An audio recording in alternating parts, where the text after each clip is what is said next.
జై హింద్, జై భారత్, జై తెలంగాణ. ఫ్రెండ్స్, నేను మీ Girish Daramuni. Welcome to our channel Chitragupta. ఒక సడన్ సర్ప్రైజ్, అదిదా సర్ప్రైజ్ అని అంటారు కదా, అది కూడా చిత్రగుప్తులు.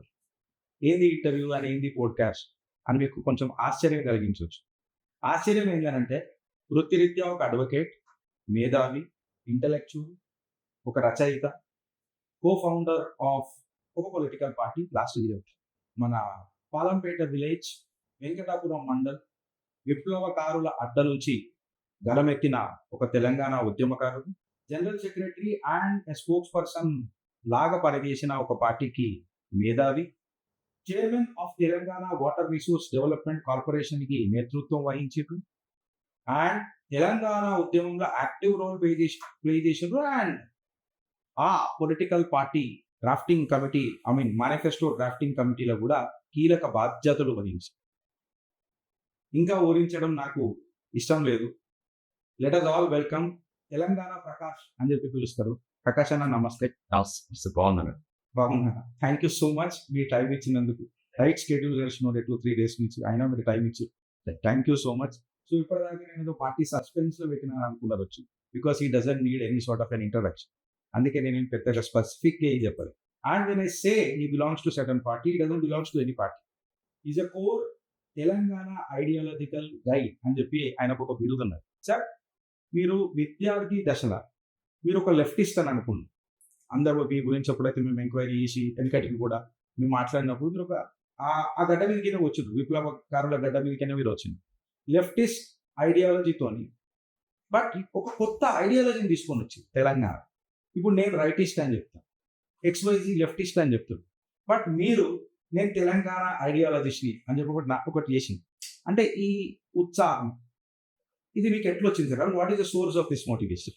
అంటే ఫస్ట్ నేను 7వ తరగతిలో ఉన్నప్పుడు 1969 తెలంగాణ మూవ్మెంట్ వచ్చినప్పుడు నేను స్కూల్ లీడర్ని. మా పాలంపేట పక్కన మా అమ్మగారి ఊరు, మా మిస్సెస్ వాళ్ళ ఊరు అన్నాడు నల్లగుంట అని. అక్కడ మా దగ్గర 7th 6th లేకుండా నేను అక్కడ ఉండి మిడిల్ క్లాస్ చదివాను. అయితే ఆ ఉద్యమ సమయంలో మా ఊరికి సిద్ధులు గారని, తిప్పన సిద్ధులు, అతను తర్వాత కాలంలో భద్రాచలంలో ప్రిన్సిపాల్గా రిటైర్ అయ్యారు. అయితే మేము జై తెలంగాణ అనేది బ్రహ్మానంద రెడ్డి అది గడ్డి బొమ్మలు తలగబెట్టేది, బట్ ఎందుకు తెలంగాణ అనేది తెలియదు. ఎందుకంటే 7th క్లాసు ఆ స్కూల్లో ఉన్నదే 7th, అందులో హయ్యర్ క్లాస్లో నేను లీడర్ని. నాకే తెలియదు. పక్క ఊరు నుంచి హై స్కూల్ ఉండే, అక్కడి నుంచి వెంకటాపురం నుంచి వచ్చి గంట కొట్టానంటే గంట కొట్టేది, బయటికి పోమంటే బయటికి పోయేది, బ్రహ్మానంద రెడ్డిని తిట్టమంటే తిట్టేది. వల్గరైజ్డ్ ఉండేది అది కొంచెం. రోజు స్కూల్ బైకాట్ చేయాలి. ఎవరో ఒకరు షర్ట్ తీసుకొచ్చేటోళ్ళు, పాత అంగీలు, చిన్నపిల్లలు, వాళ్ళ ఫాదర్దో వాళ్ళదో, దాన్ని గడ్డి పెట్టాలి, ఊరేగింపు తీయాలి, కాలబెట్టాలి. ఇది కార్యక్రమంగా ఉండేది మాకు. బట్ వేసవి సెలవులు వచ్చినాయి 69లో. అప్పటికి అందరు లీడర్లను అరెస్ట్ చేశారు, మూమెంట్ కొంచెం చల్లబడ్డది. ఆ టైంలో ఆ సిద్ధులు గారు మళ్ళీ ఈ మూమెంట్ని రైజ్ చేయడానికి ఊళ్ళలో తిరిగాడు. అప్పుడు మా రిలేషన్ పక్క ఊర్లో రఘునాథం గారు అని ఉండే ములుగులో. ఆయన ఏం చేశాడు, బండారు రఘునాథం ఈయన పట్టుకొని మా ఇంటికి వచ్చాడు.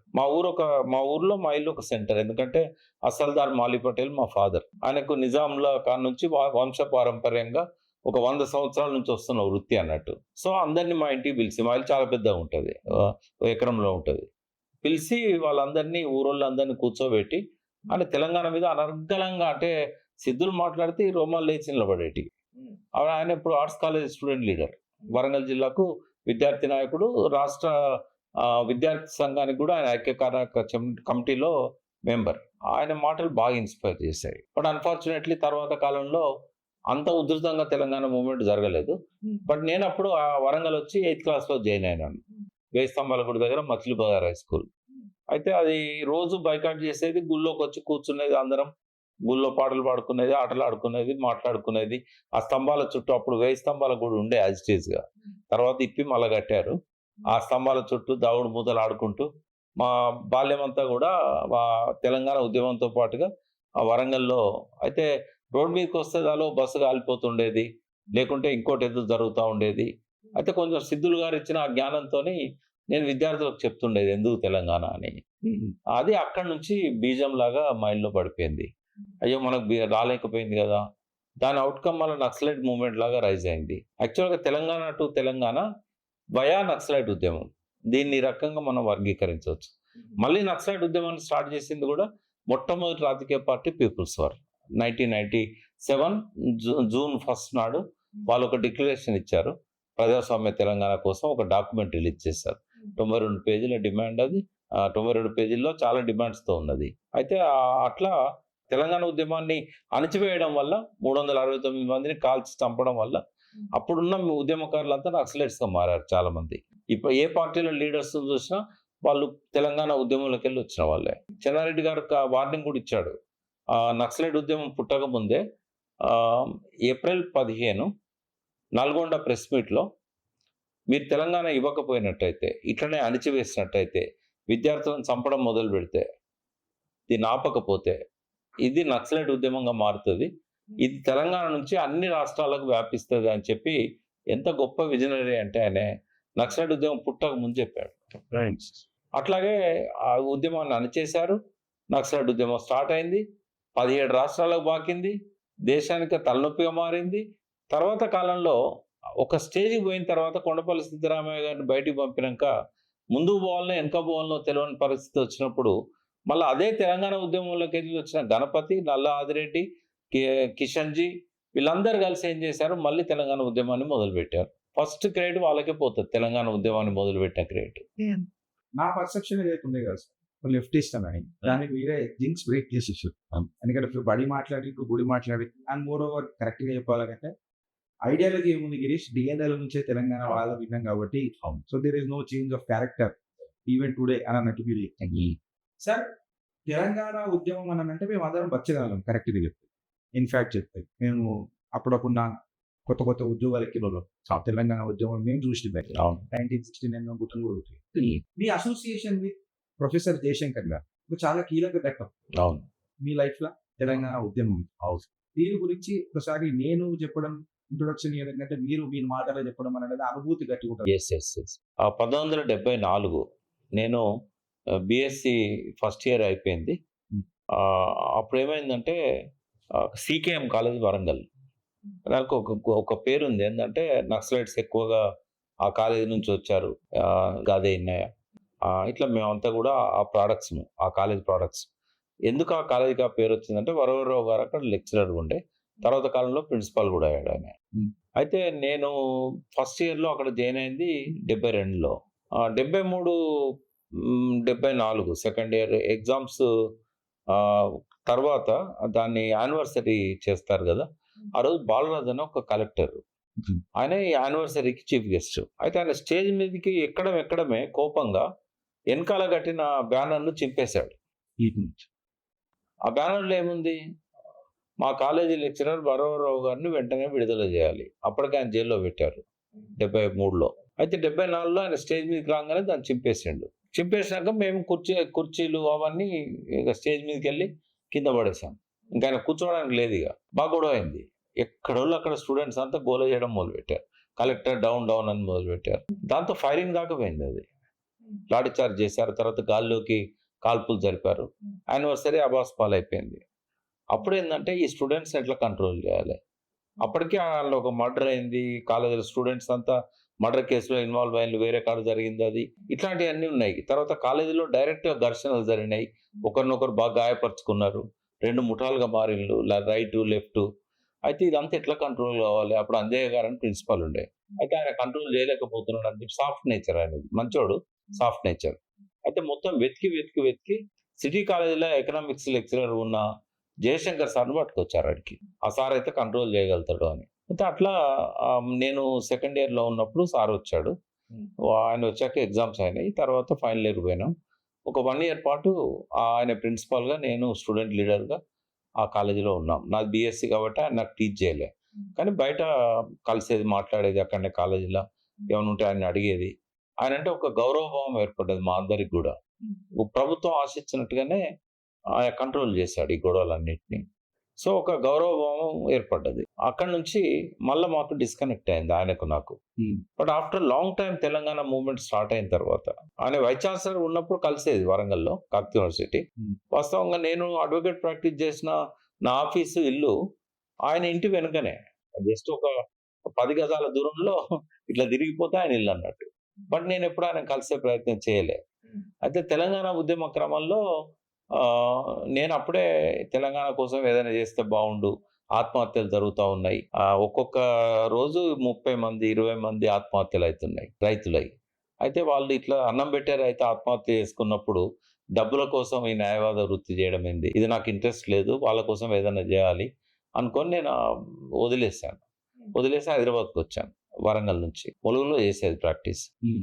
హైదరాబాద్‌కొచ్చిన తర్వాత ఈ ఎన్‌కౌంటర్స్ గూడా నన్ను బాగా కలిచివేసినాయి. ఎక్కడ చూసినా పిల్లల్ని తీసుకుపోయి చంపేయడం. వరంగల్‌లో అంటర్ రోడ్ ఎన్‌కౌంటర్ రోడ్ అయిపోయింది. పద్మాక్షి గుట్టకు. స్టూడెంట్స్ కంబైన్డ్ స్టడీ చేసేటోళ్ళని గూడా తీసుకుపోయి చంపేయడం. ఇది కొంచెం కలిచివేసింది. ఓ పక్క ఈ హత్యలు, ఇంకో పక్కన ఆత్మహత్యలు. సో, ఏదన్నా జేయాలి సమాజం కోసం అనుకోని, ఇప్పుడు ఆ క్రమంలో జయశంకర్ సార్‌ని కలిసాను. హ్మ్. కలిస్తే తెలంగాణ పరిష్కారం దీనికి అని అన్నాడాయన. దానికోసం ఇద్దరం కలిసి చేద్దాం సార్. మీరు ఎట్లాగో తిరుగుతున్నారు. అప్పటికే ఆయన తెలంగాణ కోసం మీటింగ్స్ పెడుతున్నాడు. సో, నేను కూడా మీకు తోడైతా అని చెప్పి ఓ పాత ఫియట్ కార్ ఒకటి 25,000 పెట్టుకొని, దానిలో ఏందంటే వాళ్ళని వీళ్ళని అడిగి కొంత పెట్రోల్ పోయించుకొని, సార్‌ని కూర్చోబెట్టుకొని సార్‌కో చిన్న మారుతి కార్ ఉండే. డ్రైవర్ కూడా లేకుండే. అట్లా నేను సారు ఇంకొంతమంది ఇంటలెక్చువల్స్‌ను కేశవరావు జాదవ్, భూపత్ కృష్ణమూర్తి, పాషం యాదగిరి, రాపోల ఆనంద్ భాస్కర్, బెల్లయ్య నాయక్, ఇట్లా రాజవర్ధన్ రెడ్డి అని ఏబీవీపీ, మురళీధర్ దేశపాండే, ఇట్లా అందరం కలిసి తిరుగుతుండేది. ఆ టైంలో నేను అడవిలోకి పోయి నక్సలైట్‌లను కన్విన్స్ చేసి ఒక గ్రూపు జనశక్తి వీరన్న వర్గం కన్విన్స్ చేసి తెలంగాణ కోసం మీరు రావాలి. మీరు సపోర్ట్ చేయాలి మాకని చెప్పి అక్కడి నుంచి కొన్ని డబ్బులు తీసుకొచ్చి సూర్యాపేటలో తెలంగాణ మహాసభ అని ఒక ప్రోగ్రామ్ వాళ్ళు డిజైన్ చేశారది. దాని పేరు నేను పెట్టాను తెలంగాణ మహాసభ. చెరుకు సుధాకర్ గారు కన్వీనర్‌గా, నేను భరత్ కుమార్ ఇప్పుడు బీఆర్ఎస్‌లో జనరల్ సెక్రటరీ. భరత్ కుమార్, నేను, బెల్లయ్య నాయక్ మేము ఆర్గనైజింగ్ సెక్రటరీలు. ఇంకా చాలా మంది ఉండేవాళ్ళు. మేము దాన్ని స్టార్ట్ చేసాం. అది అక్కడి నుంచి టర్నింగ్ పాయింట్ అది. ఎందుకంటే తెలంగాణ మహాసభ 97 ఆగస్టు 11న స్టార్ట్ అయింది. అంతకంటే ముందు తెలంగాణ కోసం ఇంద్రారెడ్డి ఒక పార్టీ పెట్టుకున్నాడు. జై తెలంగాణ పార్టీ. బట్ ఆయనకు ప్రజలలో స్పందన రాలే. ఎందుకంటే ఆయన హోమ్ మినిస్టర్ ఉన్నప్పుడు మసూన్ రాజ్ యాదవ్‌ను పోలీసులు ఎన్‌కౌంటర్ చేశారు. Mason Raj Yadav PDS founder. ఈయనకు మెంటర్ ఇంద్రారెడ్డికి. అంటే తన గురువునే ఎన్‌కౌంటర్‌లో చంపేశారు. ఆయన హోమ్ మినిస్టర్ ఉన్నప్పుడు. ఈయనేం మాట్లాడలేదని చెప్పి ప్రజలు నమ్మలేదు ఆయనని. ఇంకోటి రెడ్డిస్ అనేసరికి ఒక నెగెటివ్ వాతావరణం ఉండే. చెన్నారెడ్డి వాస్తవంగా ఆయన దోషి కాకపోయినా తెలంగాణ తొలి దశ ఉద్యమంలో ఆయన దోషిగా నిలబడాల్సొచ్చింది. ఎందుకంటే ద్రోహం చేసింది ఒకరు, నింద మోసింది ఇంకొకరు. సో, అప్పుడు వెంకటస్వామి చేసిన తప్పులకు చెన్నారెడ్డి మీద నింద పడ్డది.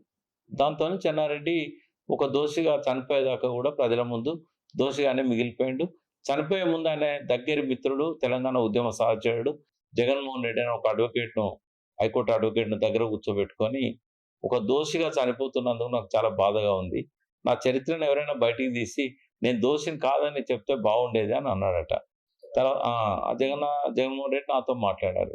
ఆయన కూడా చనిపోయిండు లేడిప్పుడు. బట్ తెలంగాణ ఉద్యమం స్టార్ట్ అయినప్పుడు ఉండే ఆయన మలిదశ ఉద్యమంలో. అయితే నాకనిపించింది చెన్నారెడ్డి దోషి కాదని అన్నాడంటే దీని వెనకాల ఏదో ఉంటదని చెప్పి నేను డిగ్ చేశాను బాగా. చేసి నా పుస్తకంలో తెలంగాణ ఉద్యమాల చరిత్రలో ఆయన దోషి కాదు, వెంకటస్వామి చేసిన ద్రోహానికి ఈయన మోయాల్సొచ్చింది అనేది రాశాను. ఇగ అప్పటి నుంచి వాళ్ళ ఛానెల్‌కి నన్ను పిలవరిగ. ఎందుకంటే ఆయనను అన్నా కాబట్టి. వాస్తవాలు చెప్పాలి. అందుకని అట్లా చెన్నారెడ్డి ఆయన ఇంప్రింట్ ఏదైతే ఉన్నదో తెలంగాణ ఉద్యమానికి దాన్ని కరెక్ట్‌గా నేను ప్రొజెక్ట్ చేయగలిగిన. అయితే అప్పుడేమనిపించిందంటే చెన్నారెడ్డి అప్పుడు చనిపోయిండు 96ల. మరి చెన్నారెడ్డి లాంటి లీడర్ లేడు మనకి. ఇక మనమే లీడర్‌లను క్రియేట్ చేయాలని చెప్పి జయశంకర్ సారు, నేను, కేశవరావు జాదవ్ అందరం కలిసి చిన్న చిన్న సంఘాలన్నిటిని ఒక్కటి చేసినాం. తెలంగాణ ఐక్య వేదికని పెట్టి 28 సంఘాలను ఒక తాటి మీద తీసుకొచ్చి లెఫ్ట్, రైట్, ఆర్ఎస్ఎస్ నుంచి ఆర్ఎస్యూ వరకు. అందులో విప్లవకారులు ఉన్నారు. అంటే కాకపోతే పీపుల్స్ వార్ అనుబంధ విభాగం అనేది మేము తీసుకోలే. ఎందుకంటే వాళ్ళ మీద కేసులు పెట్టడం ఇట్లాంటివి జరుగుతా ఉండే. వాళ్ళే ఒకటి అవుట్‌ఫిట్ పెట్టుకున్నారు. ఫస్ట్ ఏఐపీఆర్ఎఫ్ అని సాయిబాబా ఈ మధ్య చనిపోయాడు. AIPRF all India people's resistance forum, అఖిల భారత ప్రజా ప్రతిఘటన వేదిక. దాని తరఫున సాయిబాబా గారి నాయకత్వంలో వరంగల్‌లో ఒక మీటింగ్ పెట్టారు. 1997 డిసెంబర్ 27, 28. ఆ మీటింగ్‌లో వరంగల్ డిక్లరేషన్ అని చెప్పి పీపుల్స్ వార్ ఏదైతే జూన్ 1, 1997 నాడు 92 పేజెస్‌తోని వాళ్ళు ఏదైతే ఒక ప్రజాస్వామ్య తెలంగాణ కొన్ని డిమాండ్‌లతో ఇచ్చారో దాన్ని ఏఐపిఆర్ఎఫ్ వాళ్ళు వాళ్ళ వాళ్ళ ఆర్గనైజేషన్ తరఫున వాళ్ళు ప్రజల ముందు పెట్టారు. అప్పుడు 1,00,000 మందితో మీటింగ్ కూడా అయింది. వరంగల్ జూనియర్ కాలేజ్ గ్రౌండ్‌లో కాళోజీ నారాయణరావు, వరవర్రావు, గద్దర్, నేను, జయశంకర్ సార్ మేమంతా ఉన్నాం. వాళ్ళు స్టేజ్ మీద ఉండ్రి. సో, ఆ మీటింగ్ ఒక బిగ్ సక్సెస్. అంతకంటే ముందు మేము తెలంగాణ మహాసభ తరఫున ప్రతి జిల్లాలో మీటింగ్స్ పెట్టాం. అవి కూడా బిగ్ సక్సెస్ అయినాయి. సో, అట్లా ప్రజల లోపల తెలంగాణ ఆకాంక్షలున్నాయని చెప్పి అట్లా ఆ ప్రాసెస్‌లో జనసభ మీద విపరీతమైన నిర్బంధం వచ్చింది. బెల్లి లలితను ముక్కలు చేశారు, చంపేశారు. ఆమె తెలంగాణ గొంతు బాగా పాటలు పాడేది. ఆ తర్వాత వీరన్న ఏదైతే మాతోని తెలంగాణ మహాసభ పెట్టించి దానికి ఎనకాలున్నాడో ఆయనను ఎన్‌కౌంటర్‌లో చంపేశారు. బూడకపు ఎన్‌కౌంటర్‌లో. అంటే ఇక బాగా నిర్బంధం పెరిగిపోతా ఉంది. మేము కూడా మాకు మీటింగ్స్ పర్మిషన్ లేవు. అంతా ఇట్లా ఉన్న పరిస్థితుల్లో ఎవరో ఒక రాజకీయ నాయకుడిని ముందు పెట్టుకోకపోతే నడవదు అని చెప్పి నేను చాలా మందిని ట్రై చేశాను. పీజేఆర్‌ని, చిన్నారెడ్డిని, ఇంద్రకరణ్ రెడ్డిని, కో కోదన్ రెడ్డిని ఇట్లా ఒక్కొక్కరిని అందరినీ తెలంగాణ ఉద్యమం కోసం అప్రోచ్ కావడం మొదలుపెట్టాం. మా మా ఎఫర్ట్స్ అన్నీ ఫెయిల్ అయినాయి. లాస్ట్ కేసీఆర్ తనంత తానుగా తెలంగాణ గురించి ఆలోచించడం మొదలుపెట్టి, ఆ బషీర్బాగ్‌లో విద్యుత్ సమస్యల మీద 7 పార్టీలు 9 పార్టీలు ఊరేగింపు తీస్తుంటే కాల్పులు జరిగినాయి. అక్కడ ఆయన బయటకొచ్చాడు. ఆయన డిప్యూటీ స్పీకర్‌గా ఉండే. ఆయన ఒక స్టేట్మెంట్‌తోని బయటకొచ్చాడు. ప్రెస్‌కిచ్చాడు. తెలంగాణ రైతు ఉన్న గోచి ఊడిపోతది. కరెంట్ ఛార్జీలు తగ్గించుకోకపోతే అని. అప్పుడు ప్రపంచ బ్యాంకు ఆదేశాలతోని విద్యుత్ సంస్కరణలను చంద్రబాబు నాయుడు టేకప్ చేశాడు. దానికి అగైనెస్ట్‌గా అదే పార్టీలో క్యాబినెట్ ర్యాంక్‌లో ఉన్న వ్యక్తి మాజీ మంత్రి, ప్రజెంట్ స్పీకర్, డిప్యూటీ స్పీకర్. ఆయన ఎదురు తిరిగేసరికి మాకు కొంచెం ఆశ కనబడ్డది. మళ్ళొక లీడర్ మనకు దొరుకుతున్నాడు అని. అట్లా మేము అప్పటికి చంద్రబాబు నాయుడు రెండోసారి గెలిచాడు. ఇంకా చంద్రబాబు రెండోసారి గెలిచాడంటే ఇక తెలంగాణ బతకనీయడు అనేది మాకు అర్థమైపోయింది. అర్థమైపోయి మేము దాదాపుగా నిస్తేజంతోని, నిరాశతోని, నిర్లిప్తతతోని ఏం చేయలేని నిస్సహాయ స్థితిలోకి నెట్టబడ్డాం. మేమైనా, పీపుల్స్ వారైనా, తెలంగాణ మహాసభ, జనసభ, ఐక్యవేదిక అన్నీ. కొండలక్ష్మణ్ బాబు ఒక్కడే ధైర్యం చెప్పేవాడు. ఏం కాదు. ఆయన ఇల్లు మాకు ఆఫీస్ అన్నట్టు. జలసౌధ. అంటే తెలంగాణ మహాసభ, ఐక్యవేదిక పెట్టిన రోజుల్లో 3 ఏళ్ళు ఆయన ఇల్లు మాకు ఇదైంది. తర్వాత నా ఆఫీసే కేసీఆర్ ఆఫీస్ అయిన తర్వాత. అచ్చా. ఇప్పుడు లైఫ్ ఫర్ తెలంగాణ అనేటువంటి కాన్సెప్ట్ నడిచింది. ఐడియా. అవును. అండ్ దాని తర్వాత కేసీఆర్ గారితో ప్రస్తావన. హ్మ్. అదొక పొలిటికల్ అవుట్‌లుక్ గా దారి హ్మ్. రాజకీయంతోనే తెలంగాణ వస్తది తప్ప Yeah. వాళ్ళు చేస్తూనే రాజకీయ పవర్ అనేది ఒకటి ఉండాలా అని చెప్పి ఆయన కూడా హ్మ్. ఒక స్లోగన్ కానీ లేకపోతే ఆయన ప్లానింగ్ కానీ what ever it is. Telangana సాధనలో మీ ఇన్ని సంవత్సరాలు మీరు కలిసి పనిచేసింది, ఐడియాలజీతో పనిచేసింది, అదొక పొలిటికల్ అవుట్ఫిట్ అయింది. You may not be involve in politically, but ideological పరంగా మీరు చాలా సన్నిహితులే, సలహాకారులు కూడా ఉంది. సో ఆ ప్రస్తావన ఎక్స్పీరియన్స్ ఎట్లుంది సార్? అంటే వాస్తవంగా తెలంగాణ ఉద్యమం 69లో ఆగిపోయిన తర్వాత కొంత నేపథ్యం చెప్తాను నేను. ఆగిపోయిన తర్వాత అప్పుడున్న విప్లవకారుల్లో లీడర్స్‌గా ఉన్నవాళ్ళు అంటే తెలంగాణ ఉద్యమకారుల్లో ఎవరైతే లీడర్స్‌గా ఉన్నారో వాళ్ళు విప్లవకారులుగా మారిపోయారు. ఇప్పుడు కూర రాజన్న జనశక్తి పార్టీ నాయకుడు. అంటే టెక్నాలజీ కాలేజ్ స్టూడెంట్. పూర్తి పరీక్షలు కూడా రాయకుండా అండర్ గ్రౌండ్‌కి వెళ్ళిపోయాడు. చంద్రపుల్లారెడ్డి వర్గంలో ఆయనే. అప్పటికి జార్జ్ రెడ్డిని చంపేశారు 72లో. అట్లనే భాస్కర్ అయ్యర్ అని, నీలకంఠ అయ్యర్ అని ఉండేవాళ్ళు. వాళ్ళు టెక్నాలజీ కాలేజీని కంప్లీట్ చేయకుండానే దేవులపల్లి వెంకటేశ్వరరావు, తరిమేల నాగిరెడ్డి వర్గంలో యూసీఆర్ ఎమ్మెల్యేలోకి వెళ్ళిపోయారు. ఇప్పటికి ఉన్నారు. తర్వాత ఈయన గణపతి టీచర్‌గా పనిచేస్తూ గణపతి కావచ్చు, కిషన్‌జీ కావచ్చు, అల్లం నారాయణ కావచ్చు అప్పుడు. తర్వాత ఈయన నారదాస్ లక్ష్మణరావు, మల్లా రాజిరెడ్డి వీళ్ళందరూ తెలంగాణ ఉద్యమంలో యాక్టివ్‌గా ఉన్నవాళ్ళు. చిరంజీవి, కొల్లూరు చిరంజీవి మధ్య చనిపోయాడు. డాక్టర్ ఆయన కాకతీయ యూనివర్సిటీ. వీళ్ళందరూ ఆ సత్యమూర్తి, కొండపల్లి సీతారామయ్య ఇన్‌ఫ్లుయెన్స్‌లో వీళ్ళు పీపుల్స్ వార్ అంటే అప్పటికి పీపుల్స్ వార్ పేరు లేదు. సీఓసీ అని స్టార్ట్ చేశారు. అంటే తెలంగాణ ఉద్యమము సపరేట్ చేయడం వల్ల నక్సలైట్ ఉద్యమం వచ్చింది. మేము కూడా ఏమైంది తెలంగాణ భావజాలం నుంచి నక్సలైట్ భావజాలం వైపు పోయినాం. అట్లా ముద్రపడ్డారు. ముద్రలోడు కాదు పోయినాం. డైరెక్ట్ రైతు కూలి సంఘం మీటింగ్స్ అటెండ్ అయ్యేది. సృజన భారవరావు పత్రికలో కథ రాశాను నేను ఆ రోజుల్లోనే. తర్వాత అదే లైఫ్ అనుకున్నాం. సమాజం మారాలి, ఈ పరిస్థితి మారాలి, మనకు లీగల్ పోరాటాలు చేయనియరు, ఇట్లా ఈ రకంగా 369 మంది పిల్లల్ని కూడా చంపేశారు, కాబట్టి రాజ్యానికి వ్యతిరేకంగా పోరాడాల్సిందే అని చెప్పి తెలంగాణ అంతా ఒక రకంగా చైతన్యవంతమైంది. ఈ రకంగా పోతేనే మనము మన ప్రజల కోసం ఏదైనా చేయగలుగుతాం అని చెప్పి నాలాంటి యూత్ అంతా కూడా అటువైపు టర్న్ అయ్యిండ్రు. అదే టైంలో ఎమర్జెన్సీ వచ్చింది. ఎమర్జెన్సీ టైంలో కొంచెం ఏం చేయలేకపోయాను. కొంతమంది అండర్ గ్రౌండ్ వెళ్ళిపోయారు. కొంతమంది అరెస్ట్ అయ్యి జైల్లో ఉన్నారు. మేము మళ్ళా కాలేజీలలో స్టూడెంట్స్‌గా జాయిన్ అయ్యి చదివినాం. ఆ తర్వాత ఒక్కసారిగా వెల్లువలాగా ఎమర్జెన్సీ అనంతరం ప్రభుత్వం చేసిన ఈ అరాచకాలు. కేరళలో ఒక రాజన్ అనే ఒక ఇంజినీరింగ్ కాలేజ్ స్టూడెంట్‌ని అరెస్ట్ చేసి చంపేస్తారు. అది విద్యార్థి లోకాన్నంతా దేశవ్యాప్తంగా అల్లకల్లోలం చేసింది. ఒక విద్యార్థిని ఇంజినీరింగ్ స్టూడెంట్‌ను ఇట్లా తీసుకెళ్ళి టార్చర్ చేసి లాకప్‌లో చంపేస్తారా?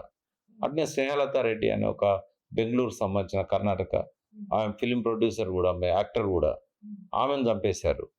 ఇట్లా చాలా మందిని ఆ రకంగా చేసేసరికి అప్పుడే లోక్‌నాయక్ జయప్రకాష్ ఆధ్వర్యంలో ఉద్యమం రావడము. మేమంతా కొంత ఇటు విప్లవ పార్టీల ప్రభావము, అటు anti Congress wave, anti Indira Gandhi wave. ఆ టైంలో పెద్ద ఎత్తున వేవ్ వచ్చింది. దాన్ని నక్సలైట్స్ తమకు అనుకూలంగా మలుచుకొని పెద్ద ఎత్తున ప్రజా సంఘాలను ఏర్పాటు చేసి పీపుల్స్ వార్‌ను 1980 ఏప్రిల్ 22 నాడు లెనిన్ జయంతి రోజు వాళ్ళు పీపుల్స్ వార్ అనే పేరు పెట్టారు. అయితే ఆ 10, 15 ఏళ్ళు, 20 ఏళ్ళు కూడా నేను అంటే ఆ పర్టిక్యులర్ గ్రూప్‌లో లేకపోయినా విప్లవకారుల ప్రభావంలో ఉన్నాను నేను. దేవులపల్లి వెంకటేశ్వరరావు గారి గ్రూప్‌తో చాలా కాలం కొనసాగినాను. అంతకంటే ముందు కొండపల్లి సీతారామయ్యతో, సత్యమూర్తితో, వరవరరావు గారితో అనుబంధం ఉండే. కొంత వాళ్ళతో ఆర్గ్యూ చేసినా నాకది నచ్చలేదు. లాస్ట్‌కి కొండపల్లితో నేనన్నా, "మీరు 50 ఏళ్ల తర్వాత వెనక్కి తిరిగి చూసుకుంటే మీరెంతమంది చచ్చిపోయిన్రు, మీరెంతమందిని చంపిన్రు అనేది ఉంటది తప్ప, తుపాకీ కొట్టడం ద్వారా రాజ్యాధికారం రాదు. నాకు నమ్మకం లేదు" అనంటే, "సరే నువ్వు చిన్న పిల్లోడు, 21 ఇయర్స్ అప్పుడు. నీ ఐడియాలజీతో నీకది అర్థం కాలేదు సిద్ధాంతము. నీతో నేను ఆర్గ్యూ చేయలేను, నువ్వు పిల్లోడివి. నీకిష్టమైతే ఉండు, లేకుంటే నీ దారి నువ్వు చూసుకోమన్నాడు." అట్లా అనడం మంచిదయింది. ఎందుకంటే నేను ఇగ వాళ్ళతోని పర్మనెంట్‌గా తెగతెంపులు చేసుకొని దేవులపల్లి వెంకటేశ్వరరావు మాస్ లైన్‌లోకి వచ్చినాం. వాళ్ళ దళాలు గాని, ఈ ఆర్మ్ స్ట్రగుల్ ఇట్లాంటి అప్పటికింకా వాళ్ళ లోపల ఆర్మ్స్ లేవు, దళాలు కూడా లేవు. అది నచ్చింది నాకు ఆ సిద్ధాంతం. అంటే సామాజిక మార్పు కోసం 7వ తరగతి నుంచి మొదలుపెట్టింది ప్రయాణం. ఒక స్టేజ్‌కొచ్చినాక ఈ విప్లవ పార్టీలు ఏం చేయలేవు. అది జనశక్తి అయినా, అది ఇంకోటైనా. ఏమన్నా మనం చేయగలిగితే ఈ తెలంగాణ తీసుకొస్తే కొంత నాకు తెలంగాణ కోసం ఫస్ట్ ఆలోచన ఎప్పుడొచ్చిందంటే, మనము 7వ తరగతి చదువుతున్నప్పుడు చెంబుతోని బాయి పక్కన పీటేసుకొని, బాయిలో నిండుగా ఉన్న నీళ్లను ముంచుకొని స్నానం చేశాం. కానీ 96 వచ్చే నాటికి నువ్వు ఒక 1000 ఫీట్లు పోయినా కూడా నీకు నీళ్లు పడతలేవు. అప్పటి బావులన్నీ ఎండిపోయినాయి. మూట బావులు, చేద బావులు. ఏ ఊర్లో కూడా బావులు లేవు. బోర్లన్నీ కూడా 10 లక్షల బోర్లు ఎండిపోయినాయి. అయితే ఎందుకు ఈ పరిస్థితి వచ్చింది అని స్టడీ చేస్తున్న సమయంలోనే అన్నదాతల ఆత్మహత్యలు. వాళ్ళు ఎందుకు చనిపోతున్నారని ఎంక్వైరీ చేస్తే బోర్లేసి ఒక్కొక్కరు 50, 60, 30 పాయింట్లు. ప్రతి పాయింట్‌కు రూ. 10,000. లాస్ట్‌కి వాళ్ళు అప్పులు కట్టలేక పెరుగన్నంలో పురుగు మందు కలుపుకొని చనిపోయారు. దూలాలకు వేలాడుతూ ఉరికమ్మన్నెక్కారు. సో, ఎందుకు అన్నదాత ఇట్లా అంటే నీళ్లు లేక. సో, కేసీఆర్ గారు మొదటిసారి నన్ను అడిగినప్పుడు, "నీకెందుకు ఈ ఆంధ్రోల మీద వ్యతిరేకత? ఎందుకు నీకు తెలంగాణ పిచ్చి?" అని అడిగాడు. "ఎందుకు నువ్వు వకీల్ పని వదిలిపెట్టి ఈ పని చేస్తున్నావు?" అనంటే నేనన్నా, "సార్, నాకు బావి పక్కన పీటేసుకొని కూర్చొని నీళ్లు ముంచుకొని స్నానం చేసినా, మళ్ళా నాకు ఆ బావి పక్కన కూర్చొని నీళ్లు ముంచుకొని స్నానం చేయాలి. అది నా డ్రీమ్" అన్నా. అంటే దానికును ఈ ఆంధ్రోలకు, ఈ తెలంగాణకి ఏం సంబంధం అంటే, "మీరు ఒక గంట సేపు వింటానంటే చెప్తాను" అని మనకు చెరువులన్నీ ఎట్లా నాశనం అయిపోయినాయి. ఒక చెరువు నాశనం అయిందంటే దాని మీద ఆధారపడ్డ సమస్త వృత్తులు నాశనం అయితాయి. గ్రామీణ ఆర్థిక వ్యవస్థకు మూలం చెరువు. ఆ చెరువులో నీళ్లుంటేనే తాటి చెట్ల కల్లు పారుతది. చెరువులో నీళ్లుంటే కాపులు వ్యవసాయం చేసుకుంటారు. చెరువులో నీళ్లుంటే చుట్టూ జీవాలు కంచెలుంటాయి. ఈకోసిస్టమ్ డెవలప్ అయితది. చెరువులో నీళ్ళతోని వ్యవసాయం చేసుకున్న రైతు సృష్టించే అదనపు ఆదాయం మీద కమ్మరి, కుమ్మరి, ఊర్లో ఉన్న సమస్త వృత్తులు ఆధారపడతాయి. ఆయన డబ్బులు మిగిలితే ఒక శాలైన దగ్గర పోయి చీర కొంటాడు, ధోతి కొంటాడు. కుమ్మరాయన దగ్గర పోయి కుండలు కొంటాడు, ఇల్లు కప్పించుకుంటాడు. ఒక ఉప్పరాయన దగ్గర పోయి ఇల్లు కట్టించుకుంటాడు. కాబట్టి రాష్ట్రంలో గ్రామాలలో ఉన్న సమస్త వృత్తులు ప్రత్యక్షంగా గాని, పరోక్షంగా గాని. ఒక బెస్త ఆయన చేపలు పడతాడు. ఒక ముదిరాజు దాన్ని తీసుకుపోయి అమ్ముకుంటాడు. అని ఇట్లా అన్ని కులాలకును చెరువుకున్న సంబంధం. అంటే ఆయన ఏమన్నాడు, దేశవ్యాప్తంగా చెరువులు నాశనం అయిపోయినాయి, అది కరువు వల్ల జరుగుతుంది, ఈ చెరువులకును తెలంగాణకు సంబంధం ఏందన్నాడు. మీకున్న ఆలోచన తప్పు సార్, అది అట్లా కాదు, వర్షపాతంలో తేడా ఏం లేదు, ఓసారి ఎక్కువ పడుతుంది, ఓసారి తక్కువ పడుతుంది, ఓసారి ఇక్కడ ఎక్కువ పడుతుంది, ఓసారి ఇంకో కాడ ఎక్కువ పడుతుంది. ఎక్కడ 50 ఏళ్ళ చరిత్ర తీసుకున్నా, ఈ భూమి పుట్టిన కాంతి తీసుకున్నా కూడా వర్షపాతంలో తేడా ఉండదు. నీరు ఎక్కువ లేదు, మనకి ఎంత నీరు ఉండాలో గంతే ఉంది. జనాభా పెరుగుతుంది, అవసరాలు పెరుగుతాయి, పరిశ్రమలు పెరుగుతాయి.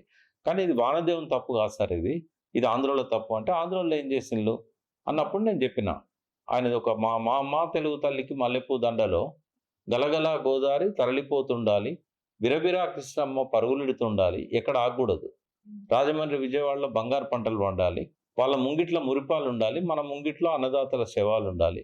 అంటే ఒకసారి ఆయన వాతావరణం గంభీరంగా మారిపోయింది. ఏంది అసలు దీనికి లింక్ ఏంది అన్నాడు.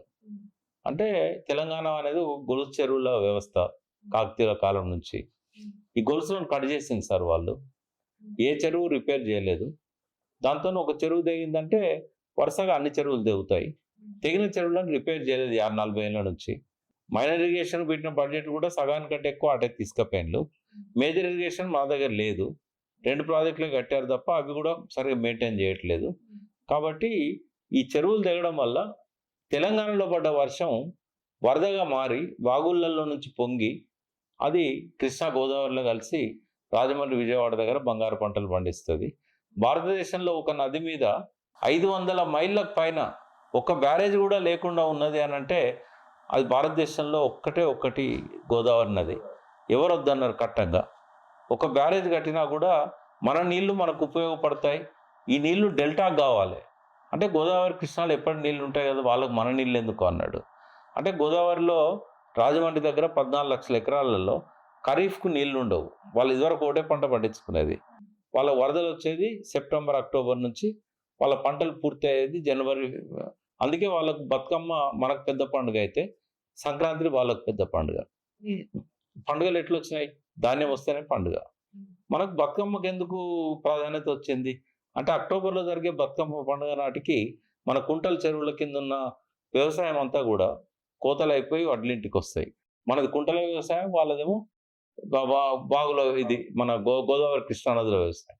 వాటికి ఏంటంటే పైన నీళ్లు నిండి వాళ్ళకి వచ్చేసరికి అక్టోబర్ అవుతుంది. అప్పుడు నాట్లు వేసుకుంటే వాళ్ళకి డిసెంబర్లో జనవరిలో ఫిబ్రవరి కల్లా కోతలు అవుతాయి. అందుకే సంక్రాంతికి వాళ్ళు ధనలక్ష్మి ధాన్యలక్ష్మి అని.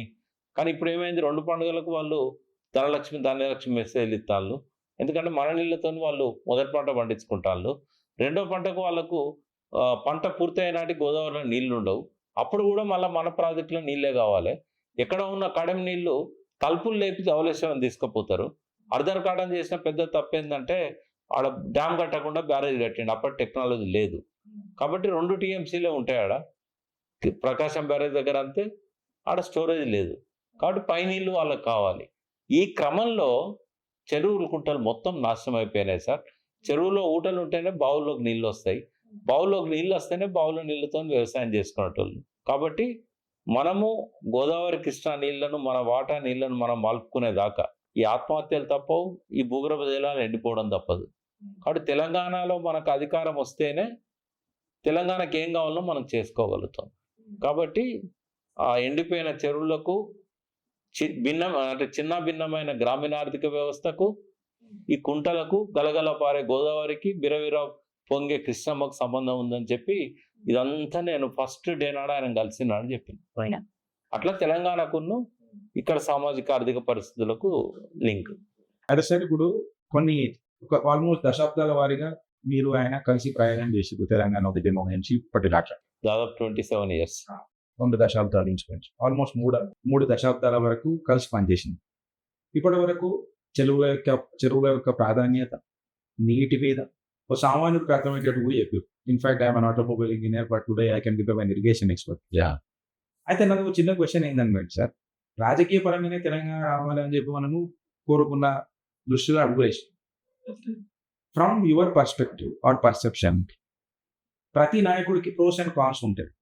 సో కేసీఆర్ గారిని చేయబట్టుకొని ఉద్యమకారులు అందరూ మీరు నడిచినప్పుడు today or your perception of yesterday, pros and cons, ఇవి మెచ్చుకోవచ్చు, ఇవి కొంచెం ఇబ్బందికరంగా ఉండే అని ఉంటాయి. సో మీ దృష్టిలో ఓ 3 ప్రోస్ అండ్ 3 స్ట్రాంగ్ కాన్స్. అంటే అప్పుడు దీనికి కూడా కొంచెం నేపథ్యం ఉంది.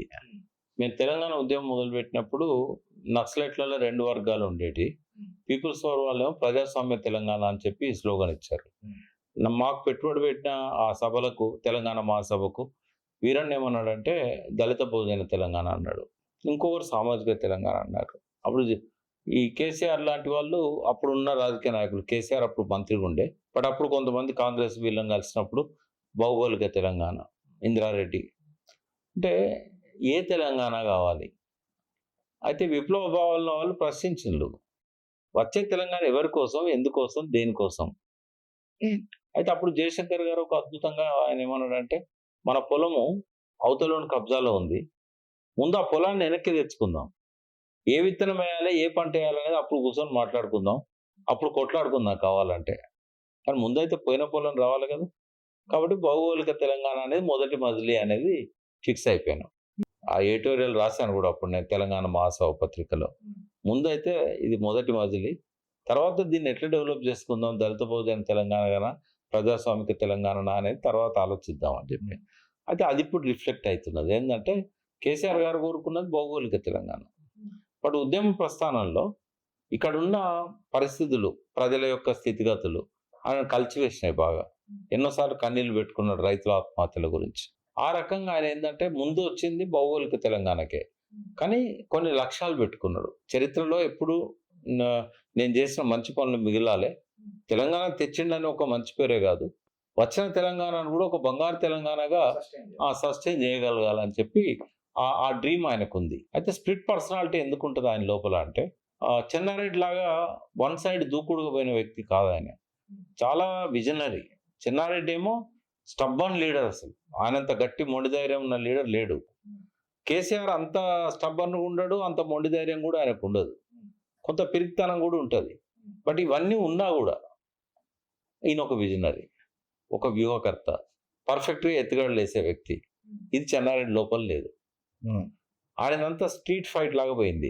ఈయనదేమో లక్ష్యాన్ని చేరుకోవాలి, గమ్యాన్ని ముద్దాడాలంటే ఎక్కడ తగ్గాలి, ఎక్కడ పెరగాలి, ఎక్కడ ఆగాలి, ఎక్కడ పరిగెత్తాలి, ఎప్పుడు ఏ స్ట్రాటజీ తీసుకోవాలి. అందుకే ఆయన ఫస్టే కండిషన్ లేకుండా చేసిండు, అన్కండిషనల్. కేసీఆర్కు జయశంకర్ గారు చెప్పారు, ఆర్ఎస్యు నుంచి ఆర్ఎస్ఎస్ దాకా ఇది ఒక ప్రాంతీయ ఉద్యమం, ఇక్కడ ఇజాలు ఉండకూడదు, అందరు రావాలి, అందరికి వేదిక కావాలి. దాన్ని ఇంకో భాషలో ఆయన ఏమన్నాడంటే, బొంత పురుగునైనా ముద్దు పెట్టుకుంటా, కుష్ఠవ్యాధి వాడినైనా నేను కావలించుకుంటా తెలంగాణ కోసం అన్నాడు. అదే లైన్లో నడిపిండు ఆయన. ఇది ప్లస్ పాయింట్ కేసీఆర్ది కానీ తెలంగాణ ఉద్యమాన్ని కానీ. ఎన్నోసార్లు ఆటుపోట్లు ఎదురైనా కూడా నిలబడడం అనేది. అధికారంలోకి వచ్చినాక కేసీఆర్ అనుసరించిన వ్యూహాలు, ఎత్తుగడలు, అధికారాన్ని అంటిపెట్టుకుంటూనే ప్రజలకు ఏదైనా చేయగలగాలి. సో అధికారాన్ని అంటిపెట్టుకొని ఉండాలంటే ఒక స్టేజ్లో ఓటుకు నోటు అనేది ముందుకు వచ్చింది. దొరికాడు. అప్పుడు ఇంటెలిజెన్స్ వాళ్ళు చెప్పింది ఈయన ఈ స్టీఫెన్నే కాదు, ఎమ్మెల్యేలను కూడా కొనడానికి బేరాలు పెట్టాడు. ఒక 10 మంది ఎమ్మెల్యేలు పోతే నీకు మదిలి సపోర్ట్ ఇచ్చినా కూడా నువ్వు అధికారంలో ఉండలేవు అన్నప్పుడు కేసీఆర్కు కొంచెం మానసిక ఆందోళన ఉంటుంది కదా. సో అప్పుడు ఏం చేశాడంటే, ఏది ఏమైనా కానీ తెలంగాణ ప్రజల కోసం, ప్రయోజనాల కోసం దారి తప్పినా పర్వాలేదు అనుకొని ఫిరాయింపులను ప్రోత్సహించాడు. అట్లా ఆయన ఆయన ఆ రాజ్యాధికారాన్ని కొనసాగించడంలో కాసేపు రాజ్యాంగాన్ని పక్కకు పెట్టాం. ప్రోస్ అండ్ కాన్స్ అంటే ఎందుకోసం, తర్వాత ఆయన సాధించిన లక్ష్యాలు చాలా వరకు ప్రజలకు ఉపయోగపడ్డాయి ఉన్నాయి, అసంపూర్తిగా మిగిలిపోయినాయి. ఆ 9.5 ఏళ్లలో స్వాతంత్ర అనంతర భారతదేశంలో ఇంత తక్కువ సమయంలో ఏ రాష్ట్రం సాధించలేని అనేక ఫలితాలను ఆయన సాధించాడు. జస్ట్ 62,000 కోట్లున్న రెవెన్యూస్ని 2.5 లక్షల కోట్లకు తీసుకుపోగలిగాడు. తలసరి ఆదాయం 96,000 ఉంటే 3.5 లక్షలకు తీసుకుపోగలిగాడు. రాష్ట్ర జిఎస్డిపి అంటాం, ఈ స్థూల రాష్ట్ర ఉత్పత్తి అన్ని వనరుల ద్వారా, అది 3.5 లక్షల కోట్లు ఉన్న దాన్ని 13.5 లక్షల కోట్లకు తీసుకుపోయాడు. తర్వాత ఆయన ఏర్పాటు చేసిన సాలిడ్ బేస్ ఏదైతే ఉన్నదో, ఈవెన్ రేవంత్ రెడ్డి కూడా ఇప్పుడు అది ఆ ప్రగతిని పెంచడానికి ఉపయోగపడుతున్నది. ఈయన ఏం చేయకపోయినా కూడా ఇప్పుడు నీతి ఆయోగ్ కూడా 45 లక్షల టన్నుల ధాన్య ఉత్పత్తిని, వరి ధాన్య ఉత్పత్తిని 3.5 కోట్ల టన్నులకు తీసుకుపోగలిగాడు. కరెంటు హాలిడేస్ ఇచ్చారు. 3 రోజులు పవర్ కట్ ఇండస్ట్రీస్‌కి. అటువంటి దాన్ని ఇవాళ మనకు uninterrupted power not only industries అందరికీ గూడా. తర్వాత పోలీస్ అంటేనే యమధర్మరాజు అన్నట్టు భయపడే పరిస్థితి నుంచి ఇనుప బూట్ల చప్పుళ్ళు ఊర్లలో వినబడేది. రాత్రిపూట బుల్లెట్ల తూటాల చప్పుడుకి ఎంతోమంది బలయ్యేవాళ్ళు. అటువంటి దగ్గర నుంచి శత్రువు చూసే మనస్తత్వం నుంచి ఒక ఫ్రెండ్లీ పోలీసింగ్ అనేది తీసుకొచ్చాడు. లా అండ్ ఆర్డర్‌ని దేశంలో ఎక్కడ లేనంతగా తను చేయగలిగాడు. ఇవన్నీ ఆయన ప్రజల పట్ల ఉన్న ప్రేమ, మమకారం, ఈ ప్రాంతం పట్ల ఉన్న అభిమానంతోని వచ్చిన రిజల్ట్స్ ఇవన్నీ గూడా. కాన్సిక్వెన్సెస్‌లో కొన్ని నెగెటివ్ గూడా ఉంటాయి. ఏ మనిషి అయినా గూడా మనిషే, దేవుని బిడ్డ గాదు. దేవుడు గాడు. ఒకసారి ఆ ప్రైజ్ ఏదైతే ప్రజల నుంచి వస్తా ఉంటదో, అప్పటికే హిమాలయ పర్వతం అంత పేరున్న వాళ్ళకు గూడా ఇంకా ఏదో ఘనకీర్తి కావాలని ఉంటది. ఆ ఇగో అనేది ఆకాశాన్ని తాకుతది. ఆ ఇగో కావచ్చు, లేకుంటే పని ఒత్తిడి వల్ల అందరిని దూరం చేసుకోవడం కావచ్చు, రిలేషన్‌షిప్‌లో ఫెయిల్ కావడం కావచ్చు, వాటి వల్ల వచ్చే కాన్సిక్వెన్సెస్ ఆయనకు గాని, తెలంగాణకు గాని అది ఒక శాపంగా మారిపోయింది. ఇవన్నీ కూడా ప్రోస్ అండ్ కాన్స్ అన్నప్పుడు ఇవన్నీ వస్తాయి. తర్వాత పవర్ చేంజ్ కావడము, ఇప్పుడు ఆయన అధికారంలో లేకపోవడం వల్ల ఆ ప్రగతి ప్రవాహానికి ఒక అడ్డుకట్ట పడ్డట్టయింది. ఇప్పుడు ఇంకొకటి సార్, ఇప్పుడు మీరు అన్నది picking up the thread from where you left, ఎక్కడి నుంచి తీసుకుంటే కేసీఆర్ గారి ఉద్యమం ఆరు తెలంగాణ ఉద్యమం, నీళ్లు, నియామకాలు, డిబేట్. ఇప్పుడు మీరు చెప్పిన ప్రకారం నీళ్ళు వచ్చే, మీరు చెప్పిన ప్రకారం నిధులు తెచ్చే గ్రాఫ్ మీరు చక్కగా విశ్లేషించింది. Analysis was very good. నీళ్ళు వచ్చే నిధులు వచ్చే నియామకాల రూపంగా కేసీఆర్ గారి మీద ఒక గంభీరమైన ఆరోపణ ఉంది. ఏంటంటే గ్రూప్ 1, గ్రూప్ 2 చక్కగా చేయలేదని, జోనల్ సిస్టమ్ వ్యవస్థలకు పోయి అనవసరంగా చేతులు రాసుకున్నాడు కేసీఆర్ గారు. ఏదైతే లోకల్ సిస్టమ్ని, లోకల్ కోటా సిస్టమ్ని తీసుకొస్తా అని చెప్పి ప్రజల పర్సెప్షన్ని గెలుచుకోలేకపోయింది. అదే పార్టీకి బెడిసి కొట్టింది. ఇది థర్డ్ టర్మ్ లా హ్యాట్రిక్ కొట్టేటప్పుడు ఇది ఏమైనా ఎఫెక్ట్ పడ్డది అంటారు సార్ ఆయన ఎఫిషియన్సీకి? అంటే చెప్పుకోవడంలో ఫెయిల్ అయ్యారు, చేయడంలో ఫెయిల్ కాలే. ఆయన ఆలోచన మంచిది. 95% ఉద్యోగాలు లోకల్స్కి ఇవ్వాలి. అంతకుముందు ఏంటంటే కొన్ని ఉద్యోగాల్లో 60%, కొన్ని 70%, ఇట్లా కొన్ని 80% ఉండేది. అట్లా కాకుండా లోకల్ వాళ్ళకే 95% ఇవ్వాలని చెప్పి ఆయన ఏదైతే జోనల్ సిస్టమ్ చేంజ్ చేసిండో డిసిషన్లో తప్పులేదు. కాకుంటే పర్సూ చేసి తొందరగా దాన్ని ఇంప్లిమెంట్ చేసుకోవడానికి బదులు చాలా ఆలస్యం జరిగింది. ఇది రాష్ట్రపతి దగ్గర ఎట్లాగా బీజేపీ ప్రభుత్వం అయితే తనకు అప్పుడు ఫ్రెండ్లీగానే ఉండే ఫస్ట్ 5 years. కొంచెం ఢిల్లీలో పర్సూ చేయడంలో ఆలస్యం జరిగి అది చాలామంది గ్రూప్ 1, గ్రూప్ 2 ఉద్యోగాల కోసం నోటిఫికేషన్ ఇవ్వలేని పరిస్థితి వచ్చింది. ఎప్పుడు అంటే 2016లో 15 ఎండ్లో గ్రూప్ 2కు నోటిఫికేషన్ ఇచ్చారు. బట్ అది కూడా చాలా ఈ జోనల్ సిస్టమ్ది ఇది అయ్యేసరికి ఆలస్యం కావడం వల్ల ఫలితాలు కూడా ఆలస్యంగా వచ్చాయి. తర్వాత ఈ గ్రూప్ 1లో తర్వాత కాలంలో వాళ్ళు ముందుకు పోదాం అనుకున్నా కూడా పత్రికలలో అంటే ప్రశ్న పత్రాలు లీక్ కావడము, కొంత ఆ వ్యవస్థ చక్రపాణి గారి తర్వాత కొంచెం ఆయన ఉన్న 5 ఏళ్ళు బాగా నడిపాడు. ఆయన తర్వాత కాలంలో కొంచెం వివాదాస్పదమైంది అది. అంటే ఎవరు తప్పు లేదు, బట్ అందులో పనిచేసే వాళ్లకు చక్రపాణి ఫ్రీడమ్ ఇవ్వలేదు, ఆయన పాస్వర్డ్స్ ఇవ్వలేదు. బట్ తర్వాత వచ్చిన వాళ్ళు అది ఐఏఎస్ ఆఫీసర్ తర్వాత ఇట్లాంటి వాళ్ళు రావడం వల్ల అక్కడున్న సెక్రటరీలను నమ్ముతారు కదా వాళ్ళకు పాస్వర్డ్స్ ఇవ్వడం, వాళ్ళు కూడా ఏం చేశారు కింది స్టాఫ్కి ఇవ్వడము, దాని ద్వారా ప్రశ్న పత్రాలు లీక్ కావడం, ఇక్కడ బాగా బదనాం అనేది కేసీఆర్ గారి మీద పడ్డది. వాస్తవమే అది. అయితే సార్ ఒక నిమిషం, తర్వాత ఏమైంది ఓవరాల్గా మనం చూద్దాం. ఈ 9.5 yearsలో బీఆర్ఎస్ ప్రభుత్వం ఎన్ని ఉద్యోగాలు ఇచ్చింది? 1,60,000 ఉద్యోగాలు ఇచ్చింది. అంటే పబ్లిక్ సర్వీస్ కమిషన్ ద్వారా వచ్చినాయి ఓన్లీ 34,000. కానీ ఉద్యోగాలంటే కేవలం పబ్లిక్ సర్వీస్ కమిషనే కాదు, రిక్రూట్మెంట్ బోర్డ్స్ ఉంటాయి, హాస్పిటల్స్ సపరేట్ ఉంటుంది, వైద్య శాఖకు, పోలీస్ శాఖకు సపరేట్ ఉంటుంది, సింగరేణికి సపరేట్ ఉంటుంది, ఎలక్ట్రికల్ డిపార్ట్మెంట్ సపరేట్ ఉంటుంది. ఇట్లా ఇవన్నీ కలిపితే మనకు 1,60,000 ఉద్యోగాలు వచ్చాయి. ఇది వాళ్ళు చెప్పుకోలేకపోయారు ఎలక్షన్స్ కంటే ముందు. లాస్ట్ 2-3 days ముందు ఇక్కడ ఎక్కడనో ఒక చిన్న గెట్ టుగెదర్ ఐటీ వాళ్ళతో పెట్టి కేటీఆర్ చెప్పాడు. అదేదో ముందు నుంచి చెప్తే బాగుంటుంది, చెప్పలేకపోయారు. ఆ టైంలో 9.5 ఏళ్లలో కంటెంపరరీ ఇండియా వేరే ఏ రాష్ట్రంలో చూసుకున్నా కూడా తెలంగాణలో ఇచ్చిన ఉద్యోగాలు ప్రపోర్షనేట్గా ఏ స్టేట్లో ఇవ్వలేదు. అదొక చాలా ప్లస్ పాయింట్ అది. అది చెప్పుకోవడంలో ఫెయిల్ అయ్యారు. అయితే సార్ మీరు ప్లస్ పాయింట్ అని అన్నారు. నేను అందులో నుంచి అది కీడేయించి మేలేంచు అని చెప్పి పెద్దలు చెప్తారు. విత్ దట్ పర్సెప్షన్ ఇక్కడ నాకు మిస్పర్సెప్షన్ అయింది, లేదా కాన్సెప్ట్ని కరెక్ట్గా డెలివర్ డౌన్ చేయలేకపోయాను, ఫుడ్ సోల్జర్ ఎంగేజ్మెంట్ లేదు అని చెప్పి కొన్ని వాదనలు వస్తాయి రాజకీయంగా కొన్ని ఇట్లాంటి వాదనలు వస్తాయి సార్. ఈ పబ్లిక్ పర్సెప్షన్ ఏదైతే ఉన్నదో కేసీఆర్ గారు ఫెయిల్ కాలేదని మీరు చెప్పిన మెట్రిక్స్ అని క్లియర్ కట్గా చెప్తుంది. మరి engagement of the second line with the people, because వాళ్ళే కదా సార్ ఫుడ్ సోల్జర్. ఇప్పుడు ఊర్లోకి వెళ్తే డిస్ట్రిక్ట్లోకి వెళ్తే వీళ్ళంతా వాళ్ళే ఉంటారు. ఈ లైన్లో ఏమన్నా గ్యాప్ ఉందినా? చాలా ఉంది. ఇప్పుడు ఉంది, అప్పుడు ఉంది, ఎప్పుడు ఉంది. ఇప్పుడు మనము ఉండడం వేరు, ఉన్నట్టు కనిపించడం వేరు. నువ్వు ఎట్లున్నావు అట్లా కనపడాలి కదా. అందుకని ప్రమోషన్ చేసుకోవాలి కదా.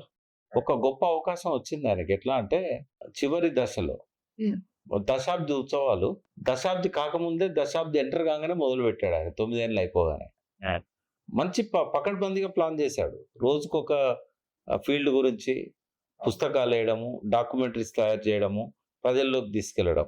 ట్రాజెడీ ఏంటంటే ఆయన దగ్గర ఉన్న స్టాఫ్ లోపమా, అంటే సీఎంఓలో ఉన్న స్టాఫ్ కావచ్చు, వివిధ డిపార్ట్మెంట్స్లో ఉన్న హెడ్స్ కావచ్చు, లేదా ఆయన ఆలస్యంగా ఆలోచన చేయడం కారణమా.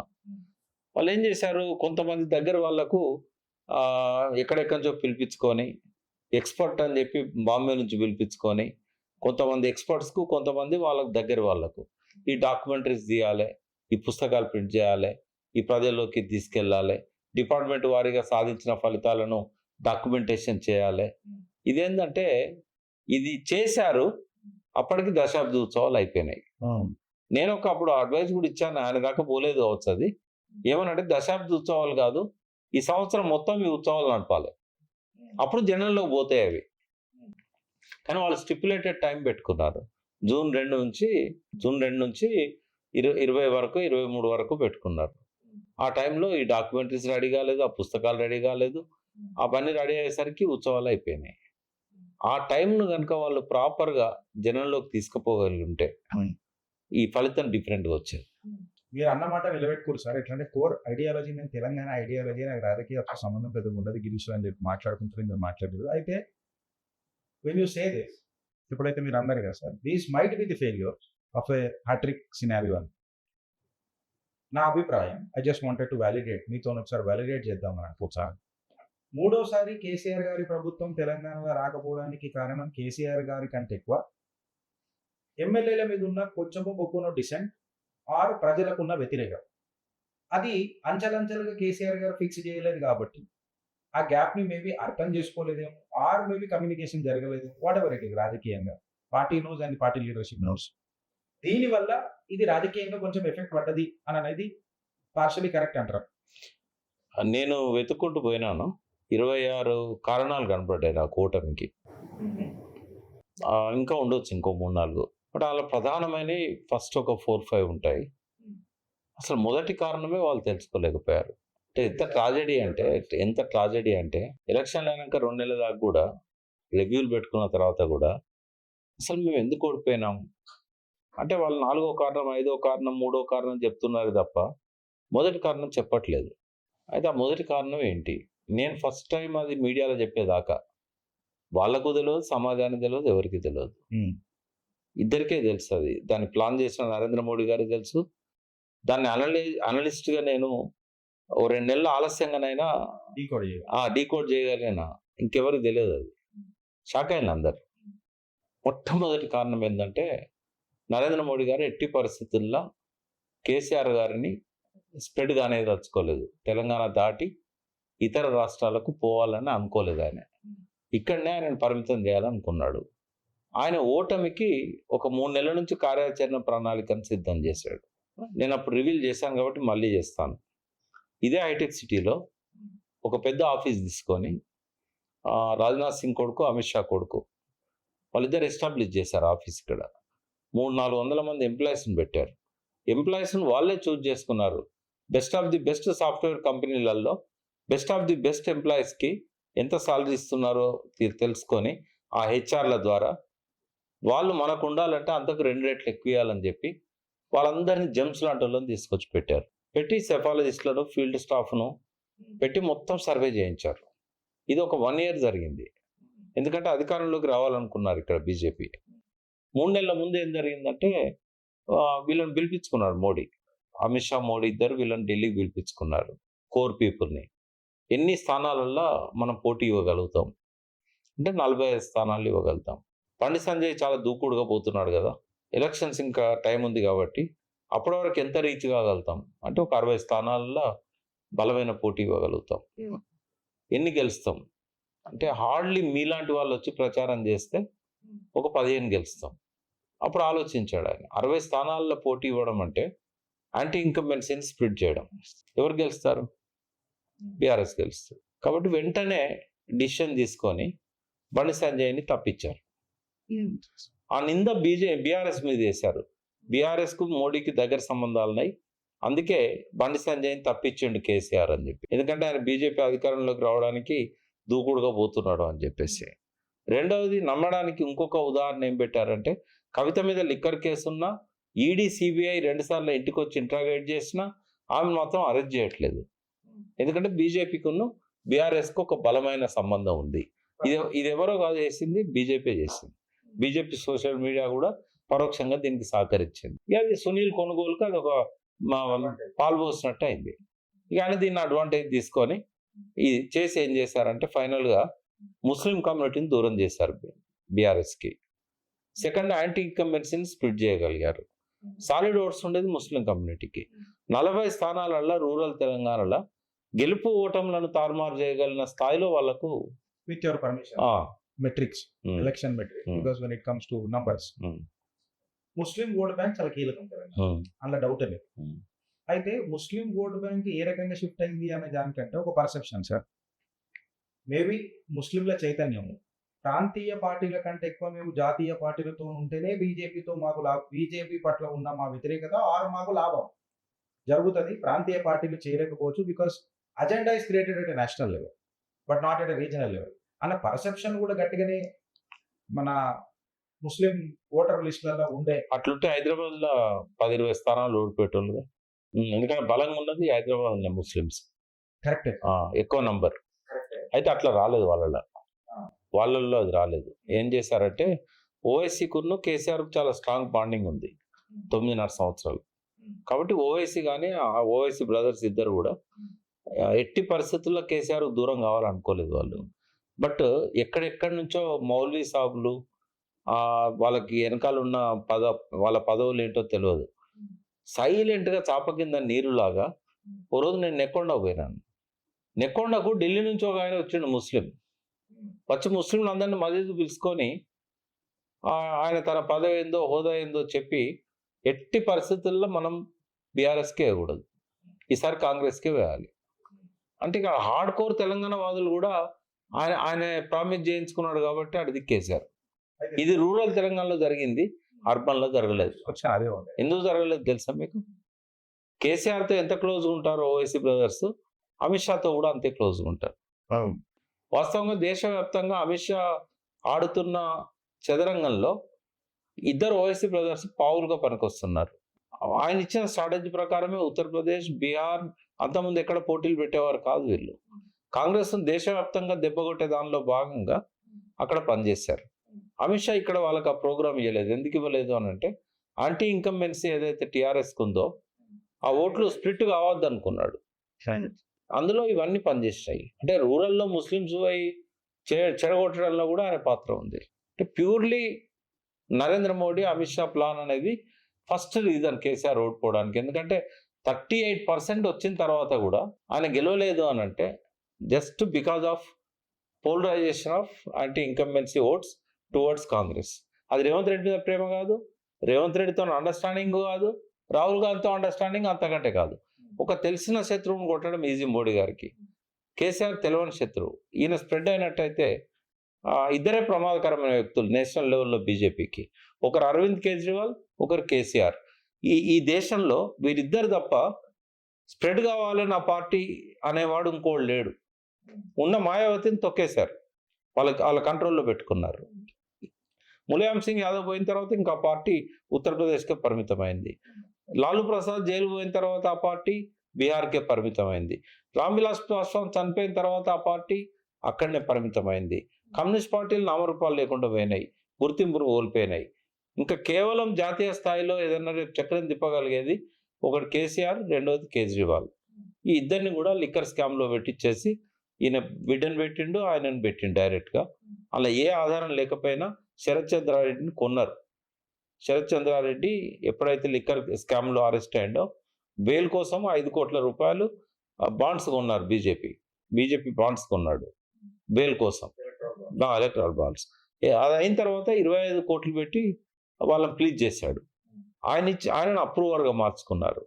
కేవలం ఆయన స్టేట్మెంట్ మీద లిక్కర్ కేసు బిల్డ్ చేశారు. 10,000 పేజీలు ఆయన ఇచ్చిన స్టేట్మెంట్ మీద. అందుకే తల తిరిగిపోయింది రౌజ్ అవెన్యూ కోర్టు జడ్జి గారికి.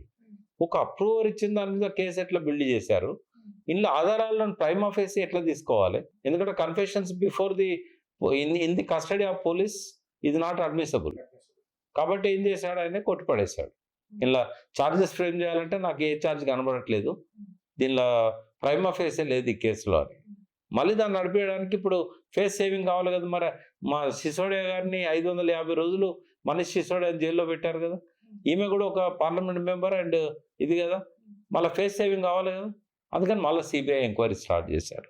అంటే ఈ క్రమంలో KCR has become a target. అంటే కాంగ్రెస్ కంటే ఎక్కువగా కాంగ్రెస్ ఇక మిగిలింది 1-2 స్టేట్సే కదా, కర్ణాటక అండ్ తెలంగాణ. కర్ణాటకలో అంటే కొట్టగలిగే శక్తి బీజేపీకి ఉంది. ఇప్పుడు కొడుతుంది సార్, చావుతూపే కొడుతుంది. కానీ తెలంగాణలో కొట్టే శక్తి బీజేపీకి లేదు. ఇక్కడ కాంగ్రెస్ ఉంది. ఉంటే ఉండని కాంగ్రెస్ చంద్రబాబు ద్వారా రేవంత్ రెడ్డిని కంట్రోల్ చేస్తున్నాడు. అయితే సార్ నాకు ఒక చిన్న డిస్క్లైమ్, ప్లానింగ్ విషయాల కాడికి వస్తే నేను 2-3 క్వశ్చన్స్ ఒక్కసారి వేస్తాను, సో దట్ వీ కెన్ మనం Yes. మీద డైరెక్ట్ వస్తుంది. ఒకటి ఏంటంటే, ఓకే మైనారిటీ ఓట్ బ్యాంక్ కచ్చపోటు బీఆర్ఎస్ కు ఉండే, హైదరాబాద్ లో మనము గడిలు బద్దలు కొట్టి చెప్పి మీరు మాట్లాడుతుంది. బట్ రూరల్ తెలంగాణలో మేనిఫెస్టోలో పెట్టని అంశాలు కూడా కేసీఆర్ గారు ఎగ్జిక్యూట్ చేశారు. పదే తన స్పీచ్లలో మాట్లాడేది, దానికి ఒక చోటు మాట్లాడేది Yeah. వాస్తవాలు కూడా. ఇప్పుడు రైతు బంధు ఎక్సెట్రా. రూరల్ లా బీఆర్ఎస్ ఓటమికి కారణాలు ఏమున్నాయి సార్? మళ్ళీ ఐ మీన్ ఇది ఫస్ట్. అండ్ సెకండ్ ఏంటంటే sir, core Karimnagar BRS TRS పుట్టుకకు కేసీఆర్ గారి పోటీకి ఒక కోర్ కరీంనగర్ అనేది చాలా కోర్. కరీంనగర్తో నాత ఎందుకు జర వీక్ పడ్డది. Second point.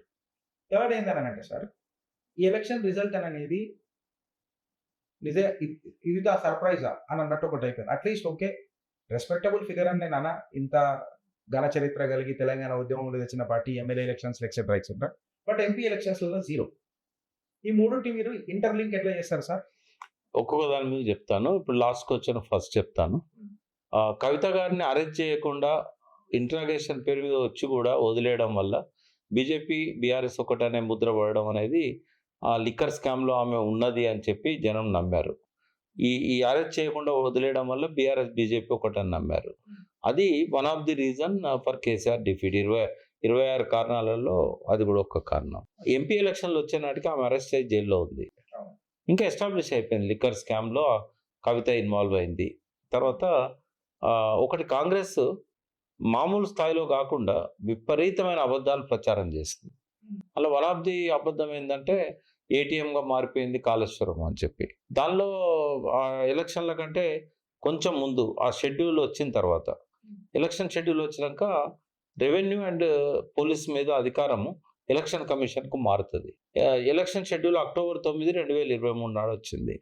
కాళేశ్వరం అక్టోబర్ 21 నాడు బ్రీచ్ అయింది. అది కనీసం అది బ్లాస్ట్ చేసిల్లో అనేది ఇంజనీర్లే డైరెక్ట్గా ఎఫ్ఐఆర్ ఇష్యూ చేశారు. అంటే వాళ్ళు కంప్లైంట్ ఇచ్చారు. అక్టోబర్ 21 రాత్రి 8 గంటలకు ఆ డ్యామ్ మీద ఇన్ఛార్జ్గా ఉన్న జేఈ గారు ఇది విధ్వంసం జరిగింది, పెద్ద శబ్దంతో ఇది పేలింది అని చెప్పి కంప్లైంట్ ఇచ్చారు. ఇప్పటికి మాధవపూర్ పోలీస్ స్టేషన్లో రికార్డులో ఉంది అది. దాన్ని ఇటు అప్పుడున్న కేసీఆర్ ప్రభుత్వం పట్టించుకోలేదు, తర్వాత వచ్చిన కాంగ్రెస్ ప్రభుత్వం పట్టించుకోలేదు. దాని మీద వచ్చిన supreme court retired justice PC Ghosh పట్టించుకోలేదు, దాని మీద ఎన్డీఎస్ఏ పట్టించుకోలేదు, ఆఖరికి మన రాష్ట్ర ప్రభుత్వం వేసిన విజిలెన్స్ కమిటీ కూడా పట్టించుకోలేదు. అక్టోబర్ 22 మార్నింగ్ 8 గంటలకు నంబర్ అయి రికార్డులో పోయిన ఆ పేపర్ని, ఎఫ్ఐఆర్ని ఐజాన్ టుడే దాన్ని బయటికి తీసిన లేరు, దాన్ని చదివిన వాళ్ళు లేరు, దాన్ని ఎంక్వైరీ చేసిన వాళ్ళు లేరు. కేవలం ఎలక్షన్లలో గెలవడం కోసం ఒకటి, కేసీఆర్ను ఏటీఎం కాళేశ్వరం మారిందంటే జనం నమ్ముతలేరు, నమ్మించడం ఎట్లా అనే దాంతోని ధవళేశ్వరం ఆనకట్ట దగ్గర స్టోరేజ్ లేదు, మేడిగడ్డ కట్టిన కాడ నుంచి 4 ఏళ్ల నుంచి పంటలకు ఇబ్బంది అవుతున్నది. చంద్రబాబు డైరెక్షన్లో రేవంత్ రెడ్డి చేసిన కుట్ర మేడిగడ్డ పేల్చివేత. అంటే దాని మీద నేను గంట సేపు మీరు ఎవరినైనా తీసుకొచ్చి కూర్చోబెట్టండి, సాక్ష్యాధారాలతో నిరూపిస్తాను అది పేల్చివేత అని చెప్పడానికి.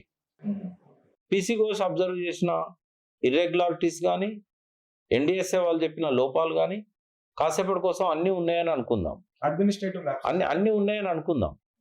ఇప్పటివరకు ఎవరైతే చెప్పారో డ్యామ్ సేఫ్టీ అథారిటీ అన్నీ ఉన్నాయని అనుకుందాం, కానీ వాళ్ళు చెప్పిన లోపాల దగ్గర బ్లాస్ట్ కాలేదు. అది ఆ బ్లాస్ట్ అయిన దగ్గర వీళ్ళు చెప్పిన లోపాలు ఏమీ లేవు. సరే, ఇప్పుడు మన శాండ్ అని నుంచి దొంగతనం చేస్తూ అది చాలా మేడిగడ్డకు నిజంగా చెప్తే అదే గుండెకాయ కాళేశ్వరం మొత్తాన్ని. వాళ్ళు ఆబ్వియస్గా ఈ శాండ్ కూడా పోతుంటే ప్రతిపక్షాలు, ఐ మీన్ ఇప్పుడు బీఆర్ఎస్ ప్రతిపక్ష హోదాలు ఉన్నాయి, మానస పుత్రిక కూడా ఉండే కాళేశ్వరం వల్ల పేరు తెచ్చింది, తర్వాత దురదృష్టం అది ఇది అయింది. బట్ దాని మీద కూడా ఇప్పుడు మనం మాట్లాడకపోవడం అని అనేది బీఆర్ఎస్ కౌంటర్ నరేటివ్ కాదు కాదు కాదు కాదు కాదు ఏమైందంటే మళ్ళీ ఈ కాళేశ్వరంని ఈ కూలిపోయింది కూలేశ్వరం అని చెప్పిన వాళ్ళే దాన్ని ఇప్పుడు ఉపయోగించుకుందాం, ఎందుకంటే ఈ సంవత్సరం వర్షాలు పడేటట్లేవు. వర్షాలు పడకపోతే ఏమైందంటే కాళేశ్వరం ఒకటే దిక్కు అవుతుంది మనకు. అది కట్టింది అందుకోసం, స్టాప్ గ్యాప్ అరేంజ్మెంట్ అన్నట్టు, పైన నీళ్ళు రానప్పుడు కిందికి వెళ్ళి తీసుకోవాలి. రేవంత్ రెడ్డి వచ్చినాక 2 years బాగా వర్షాలు పడ్డాయి, పైనుంచి కావాల్సిన నీళ్ళు వచ్చినాయి మనకు. ఇప్పుడు వేరే మార్గం లేదు, వాతావరణ శాఖ ఆల్రెడీ హెచ్చరించింది ఈ సంవత్సరం వర్షాలు పడకపోవచ్చు. అందుకని ఏం చేస్తారంటే మళ్ళీ వాటిని రివైవ్ చేయాలి. రివైవ్ చేయాలంటే ఇసుక మెట్లు వేసినాయి, ఎందుకంటే 2 years నుంచి అక్కడ ఏం చేయలే కదా. అయితే అన్నారం దగ్గర చాలా పెద్ద ఎత్తున ఇసుక మెట్లు వేసినాయి, 3-4 మీటర్లు 5 మీటర్ల వరకు కూడా. అయితే అక్కడ ఈ 2 సంవత్సరాల్లో రిపేర్లు ఏం చేయలే కాబట్టి ఆ టైంలో ఏమైనా బొంగలు ఉండొచ్చు, లేకుంటే ఇంకేదైనా జరగచ్చు. అంటే ఎవ్రీ సమ్మర్లో ఇవన్నీ చెక్ చేస్తారు. ఇప్పుడు ఆ చెక్ చేయమని చెప్పి పూణేలో ఉన్న ఇన్స్టిట్యూషన్కు వీళ్ళు అధికారం ఇచ్చారు, దాన్ని చూడమని చెప్పి లోపాలను. వాళ్ళు ఇచ్చిన ఇన్స్ట్రక్షన్స్ ప్రకారంగా ఆ కింద ఆప్రాన్ అని ఉంటుంది అన్నట్టు, ఆప్రాన్ దాకా తీసేయాలన్నట్టు ఆ ఇసుక. అంతకంటే లోపలికి వెళ్తే మాత్రం ఆ డ్యామ్కు ప్రమాదం వస్తుంది, ఆ బ్యారేజ్కి. అయితే దాన్ని మానిటరింగ్ చేస్తున్నారు, ఆ ఇంజనీర్లతో కూడా నేను మాట్లాడుతున్నా. బీఆర్ఎస్ ఎప్పుడు రంగంలోకి రావాలి, ఎవరైనా ఎందుకు కన్సర్న్ చూపెట్టాలి అంటే ఆప్రాన్ వరకు తీయడం అనేది రిపేర్లకు అవసరం. అంతకంటే కిందికి పోయారనుకోండి అప్పుడు వరదలు వచ్చినప్పుడు లేసే అవకాశం ఉంటుంది. కూడా అంత చాలా పటిష్టమైన నిర్మాణం, అది అంత ఈజీగా ఆ ఇసుక తీసినంత మాత్రాన. అంటే we're not an irrigation expert sir, so మాది శాండ్ స్మగుల్ అవుతున్నది. స్మగుల్ కాదు అది, ఇట్స్ పర్మిటెడ్. కాకపోతే పర్మిటెడ్ శాండ్లో చాలా స్మగుల్ అవుతున్నది. ఒక నంబర్ మీద పర్మిట్ చేయాల్సింది ఒకటే నంబర్ 10 లారీలకేసి లాభం పొందుతున్నారు, that is different story. Maneru దగ్గర బ్యారేజెస్ను కూల్చేసి శాండ్ మాఫియా ఇసుక తీసుకపోతున్నది, that is real. Rajender Singh గారు కూడా చెప్పారు. బట్ ఇక్కడ ఏంటంటే ఇప్పుడు జరుగుతున్నది అన్నారం దగ్గర, అది ఇట్స్ ఎ లీగల్, ఇది మనం కూడా పర్మిట్ చేయాల్సింది. అంతకంటే డెప్త్కి వెళ్తే మాత్రం we have to object it. అదే సార్, ఇప్పుడు ఇంకొకటి పార్టీ పరంగా కాకుండా ఒక మీ అబ్జర్వేషన్స్, గాంధీ స్టాచ్యూ ప్రజలకు చాలా ఇబ్బందికరంగా ఉంది. ఖమ్మం డిస్టిక్లో కూడా వెలుగుకుంటా ఏదో వెలుగుమట్ల ఏదో ఊర్ల ఖమ్మం డిస్టిక్లో కూడా హైడ్రా పేర్లు తీసుకుంటారు. గాంధీ స్టాచ్యూ పేరు మీద నాకు తెలిసి అలా మునిమన్ వాడు కూడా అపోజ్ చేశాడు, అపోజ్ చేసాడు. అండ్ మోర్ ఓవర్ ఇలా వైఖరి, కాంగ్రెస్ వైఖరి ఎట్లుందనంటే అహింసావాది మూర్తి కడతానంటున్నారు, హింసా తత్వాన్ని ఉపయోగిస్తానంటున్నారు. ఇది నిజంగా రాజకీయ గండం అవుతుంది అని అంటారు సార్, వీడికి చెప్పబడుతుంది. అదే తెలంగాణ ఎన్నో ఉద్యమాలు చూసారు. And what is your strong protest to this scenario? ఈ ప్రశ్నకు ఆన్సర్ ఇచ్చే ముందు మీరు అడిగిన 3 నేను ఒక్కదానికే జవాబు చెప్పాను. ఇంకా 2 విషయాలు మాట్లాడుకున్న తర్వాత దీనికి ఆన్సర్ ఇస్తాను. ప్రజలు ఎందుకు కోర్ పీపుల్, కరీంనగర్ తెలంగాణ, గ్రామీణ తెలంగాణ, ఉత్తర తెలంగాణ బీఆర్ఎస్ కాగు పట్టది, టీఆర్ఎస్ పుట్టిందే వాళ్ళతో ఉద్యమాల గడ్డ. ఎందుకు అక్కడ సీట్లు రాలేదు? 2 ఉన్నాయి ఇక్కడ. ఒకటి ఏంటంటే రాజకీయ నాయకులు గత 3 దశాబ్దాలుగా నిజాయితీ గల వాళ్ళు మచ్చు కూడా కనబడినంతగా అవినీతి పరులుగా మారిపోయారు. ఉద్యమ చైతన్యం వల్ల బీఆర్ఎస్లో ఉన్న కొంతమంది మంత్రులు, కొంతమంది రాజకీయ నాయకులు ఇంకా పవిత్రతతోని కొంత మనం కష్టపడడం తెలంగాణ కోసం, తెలంగాణ వచ్చింది ఆ క్యాబినెట్లో కేవలం అవకాశవాదులే లేరు. వివిధ పార్టీలకు వెళ్ళొచ్చి లాస్ట్ మినిట్‌లో తెలంగాణ వచ్చినాక వచ్చిన వాళ్ళు, తెలంగాణ వచ్చే ముందు వచ్చిన వాళ్ళు, వాళ్ళు మాత్రమే కాకుండా ఉద్యమంతో వచ్చిన వాళ్ళు కూడా ఉన్నారు. ఎమ్మెల్యేలు ఉన్నారు, ఎంపీలు ఉన్నారు, తర్వాత క్యాబినెట్‌లో ఉన్నారు. సో, అది పాత కొత్తల కలయికలాగా బీఆర్ఎస్ ఉంది. అయితే అంతకంటే ముందు ఉన్న రాజకీయ నాయకులు గాని, కేసీఆర్ గారు కూడా అంతకంటే 3 దశాబ్దాల నుంచి రాజకీయాల్లో ఉన్నవాళ్ళే. వీళ్ళేం చేశారంటే అంతకుముందున్న పార్టీలు గాని, ఇప్పటికి ఉన్న పార్టీలు గాని, ఇప్పటికి ఉన్న అగ్రనాయకులు గాని, వాళ్ళు అవకాశవాదులు కావడమే కాకుండా ప్రజలను కూడా అవకాశవాదులుగా మార్చారు. అవును. అంటే ఇంత మోస్ట్ కరప్టెడ్ పీపుల్ అనేవారు తెలంగాణలో, ఆంధ్రప్రదేశ్‌లో తప్ప దేశంలో నీకు ఎక్కడ కనబడరు. ఎంత అవినీతి పనులను చేశారంటే డబ్బు కోసం ఎలక్షన్‌లలో ధర్నాలు చేసే స్థాయికి పోయిండ్రు వాళ్ళు. మాకెందుకు ఇవ్వరు, పక్కోళ్ళకి మీరు 5, 5,000 ఇచ్చారు ఓటుకు. మేము ఓట్లు అమ్ముకుంటాం అంటే మాకెందుకు డబ్బులు ఇత్తలేరు అనే కాడికి పోయిండ్రు. ఇది ఒక జెన్‌జీ ముందున్న సమస్య. జెన్‌జీ తరం, ఇలాంటి తరం ఏదైతే ఉన్నదో రేపు ఎదుర్కోవాల్సిన అతి పెద్ద సమస్య ఇది. మొన్న ఆషన్నతో నేను వాళ్ళ ఊరికి పోయినా. మా ఊరు పక్కనే. నా స్నేహితుని కొడుకు. ఆయన ప్రజలను ఉద్దేశించి మాట్లాడుతూ ఆయన స్నేహితులను, కుటుంబ సభ్యులను, బంధుమిత్రులను పుట్టిన ఊరికి పోయినప్పుడు ఆయన ఫస్ట్ అన్నది ఏంటంటే, మీరెందుకు కరప్ట్ అయినారు అని అడిగాడు. మీకోసం మేము ప్రాణాలు త్యాగం చేయడానికి మేము అడవిలో పోయినాం. మీరు బయట ఉండి ఎందుకు కరప్ట్ అయిండ్రు? మీ ఓటును మీరు అమ్ముకుంటారా? ఇప్పుడు సర్పంచ్ గెలిచిండు. ఆయన ₹1,00,000 ఖర్చు పెడితేనే మీరు ఆ ఓట్లు అమ్ముకున్నారు. ఆయన గెలిపించారు. ఆ 1,00,000 ఎట్లా సంపాదించాలి ఆయన?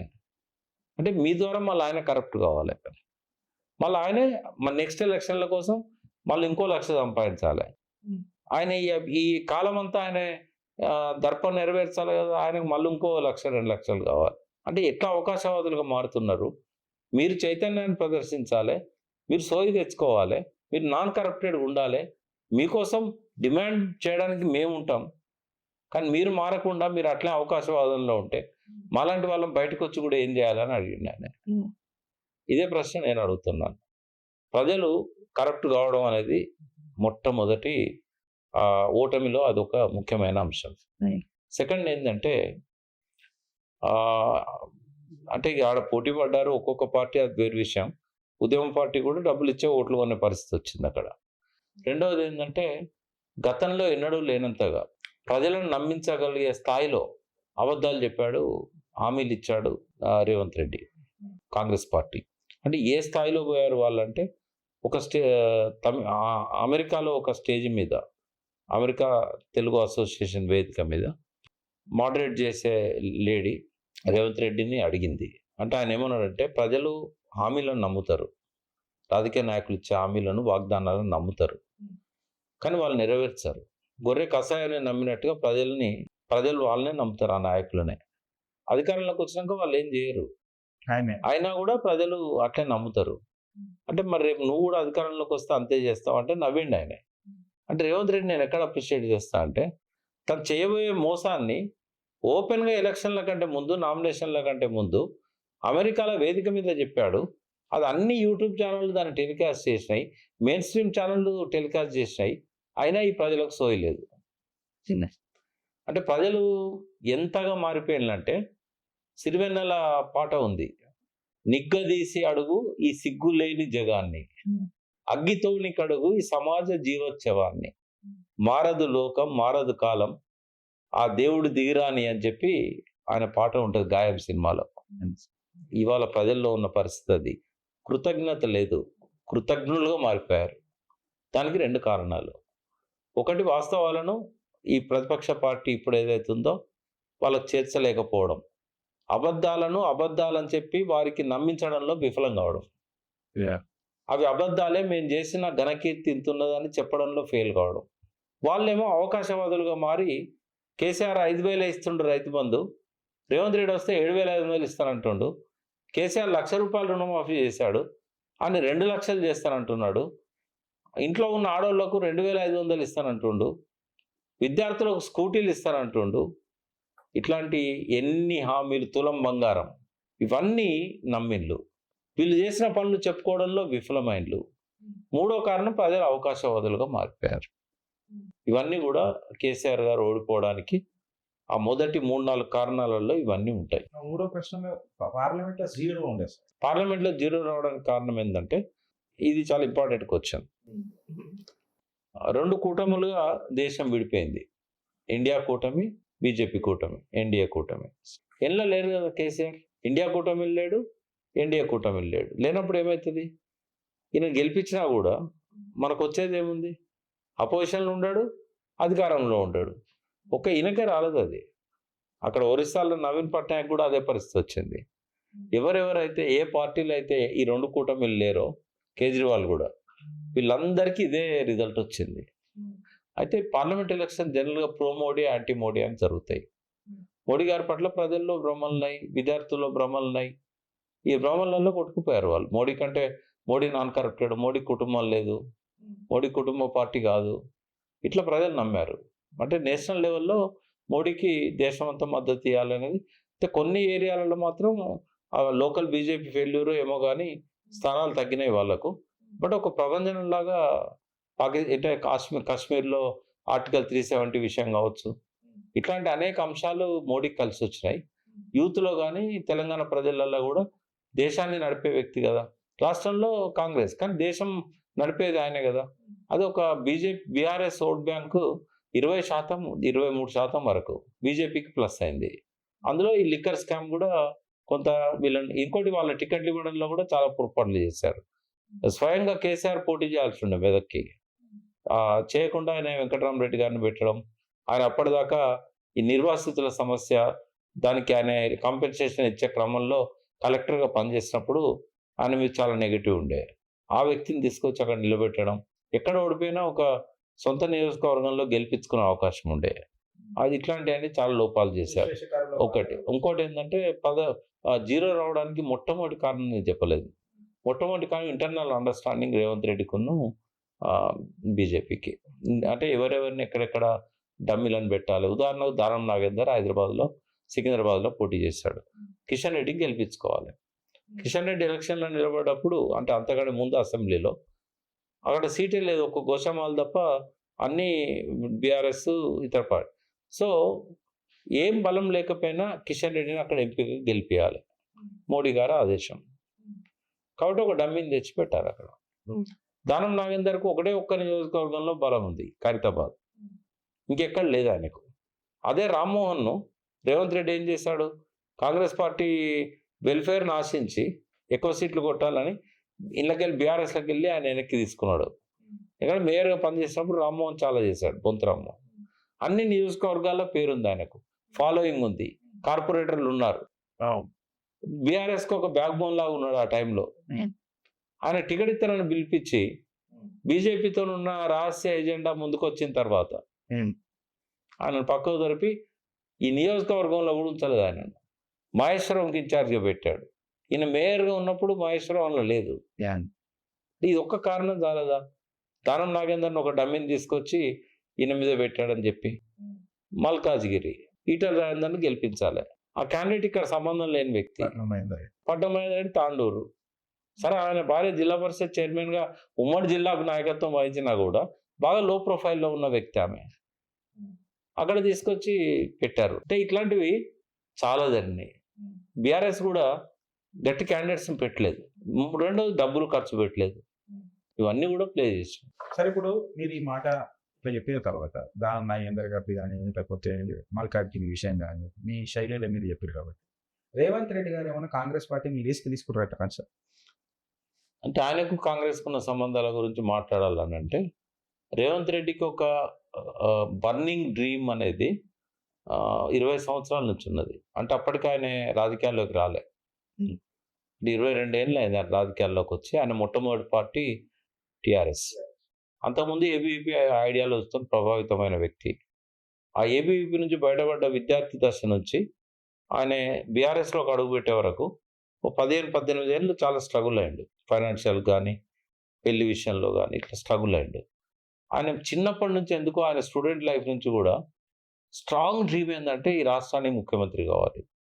25 ఏళ్ల కింద ఏమీ లేని రోజుల్లో, ఏ పార్టీలో లేని రోజుల్లో ఆయన తన వెంట ఉన్న వాళ్ళకి అదే చెప్పాడు. కొడంగల్ ఎమ్మెల్యేగా 2018లో ఓడిపోయిన తర్వాత టీవీ5 మార్నింగ్ న్యూస్ స్కాన్లో నేను ఆయన డిబేట్లో ఉన్నప్పుడు బ్రేక్లో నన్నే అడిగిండు ఆయన, నెక్స్ట్ ముఖ్యమంత్రి ఎవరంటావు ఈ రాష్ట్రానికి అని. నేను అన్నా కేసీఆర్ ఉంటాడు, లేకపోతే కేటీఆర్కు పవర్ ట్రాన్స్ఫర్ చేస్తాడు, వాళ్ళిద్దరు తప్ప మూడో వ్యక్తి ఎక్కంటాడు అన్న. అంటే రాసి పెట్టుకో అన్న, నువ్వు మళ్ళీ ఆలోచిస్తా అన్నాడు. మళ్ళీ ఆలోచించన్నా, ఇస్తా హరీష్కి ఇస్తాడు అవుతానన్న. కాదన్నా నువ్వు మళ్ళీ ఆలోచిస్తాను, ఇక ఆలోచించడానికి ఏం లేదు, నువ్వు చెప్పన్నా. అంటే తెలంగాణ రెండవ ముఖ్యమంత్రి యనమల రేవంత్ రెడ్డి అని రాసి పెట్టుకో డైరీలా అన్నాడు. నేను అన్నా నువ్వు ఓడిపోయినావు ఎమ్మెల్యేగా, అప్పటికి ఇంకా పార్లమెంట్ ఎన్నికలు జరగలే, ఎంపీ కాలే, నువ్వు ఓడిపోయినావు, నువ్వెట్లయితావు అన్నాడు. అంటే కసి ఉంది నా లోపల, కోరిక ఉంది, కసి కోరిక తోడైతే ప్రకృతి సహకరిస్తుంది. ముఖ్యమంత్రి కావడానికి ఏం చేయాలనో అన్నీ చేస్తాను నేను అన్నాడు. అన్ని నేను చూపెడతా నీకు అని అన్నాడు. నేను చెప్పాను ఎలక్షన్లో ఒక ఛానల్ నన్ను ఒక్కొక్కరి ప్రొఫైల్ను రికార్డ్ చేశారు, ఇప్పుడున్న main stream leaders. Revanth Reddy profile అడిగినప్పుడు చెప్పాను, ఈ రాష్ట్రానికి ఆయన ముఖ్యమంత్రి అవుతాడు 2008, ఇప్పుడు 23లో అవుతాడా 28లో అవుతాడా నేను చెప్పలేను, బట్ ఎప్పటికైనా రేవంత్ రెడ్డి ఈ రాష్ట్రానికి ముఖ్యమంత్రి అవుతాడు. అంటే ఎందుకు అంత గట్టిగా చెప్తున్నావు అంటే, కసి ఉంది, కృషి ఉంది, కోరిక ఉంది, ఇంకేం అవసరం లేదు ముఖ్యమంత్రి కావడానికి. ఒకటి సాధించాలంటే ఏం చేయాలనో ఒక కసితో చేసిన ఎవడైనా కూడా దాన్ని సాధిస్తాడు. అది ప్రకృతి నియమం, power of sub conscious mind, వాస్తవం. కాబట్టి అది ఆయన లోపల ఉన్నది, ఆయన ఎప్పటికైనా ముఖ్యమంత్రి అవుతాడని చెప్పాను.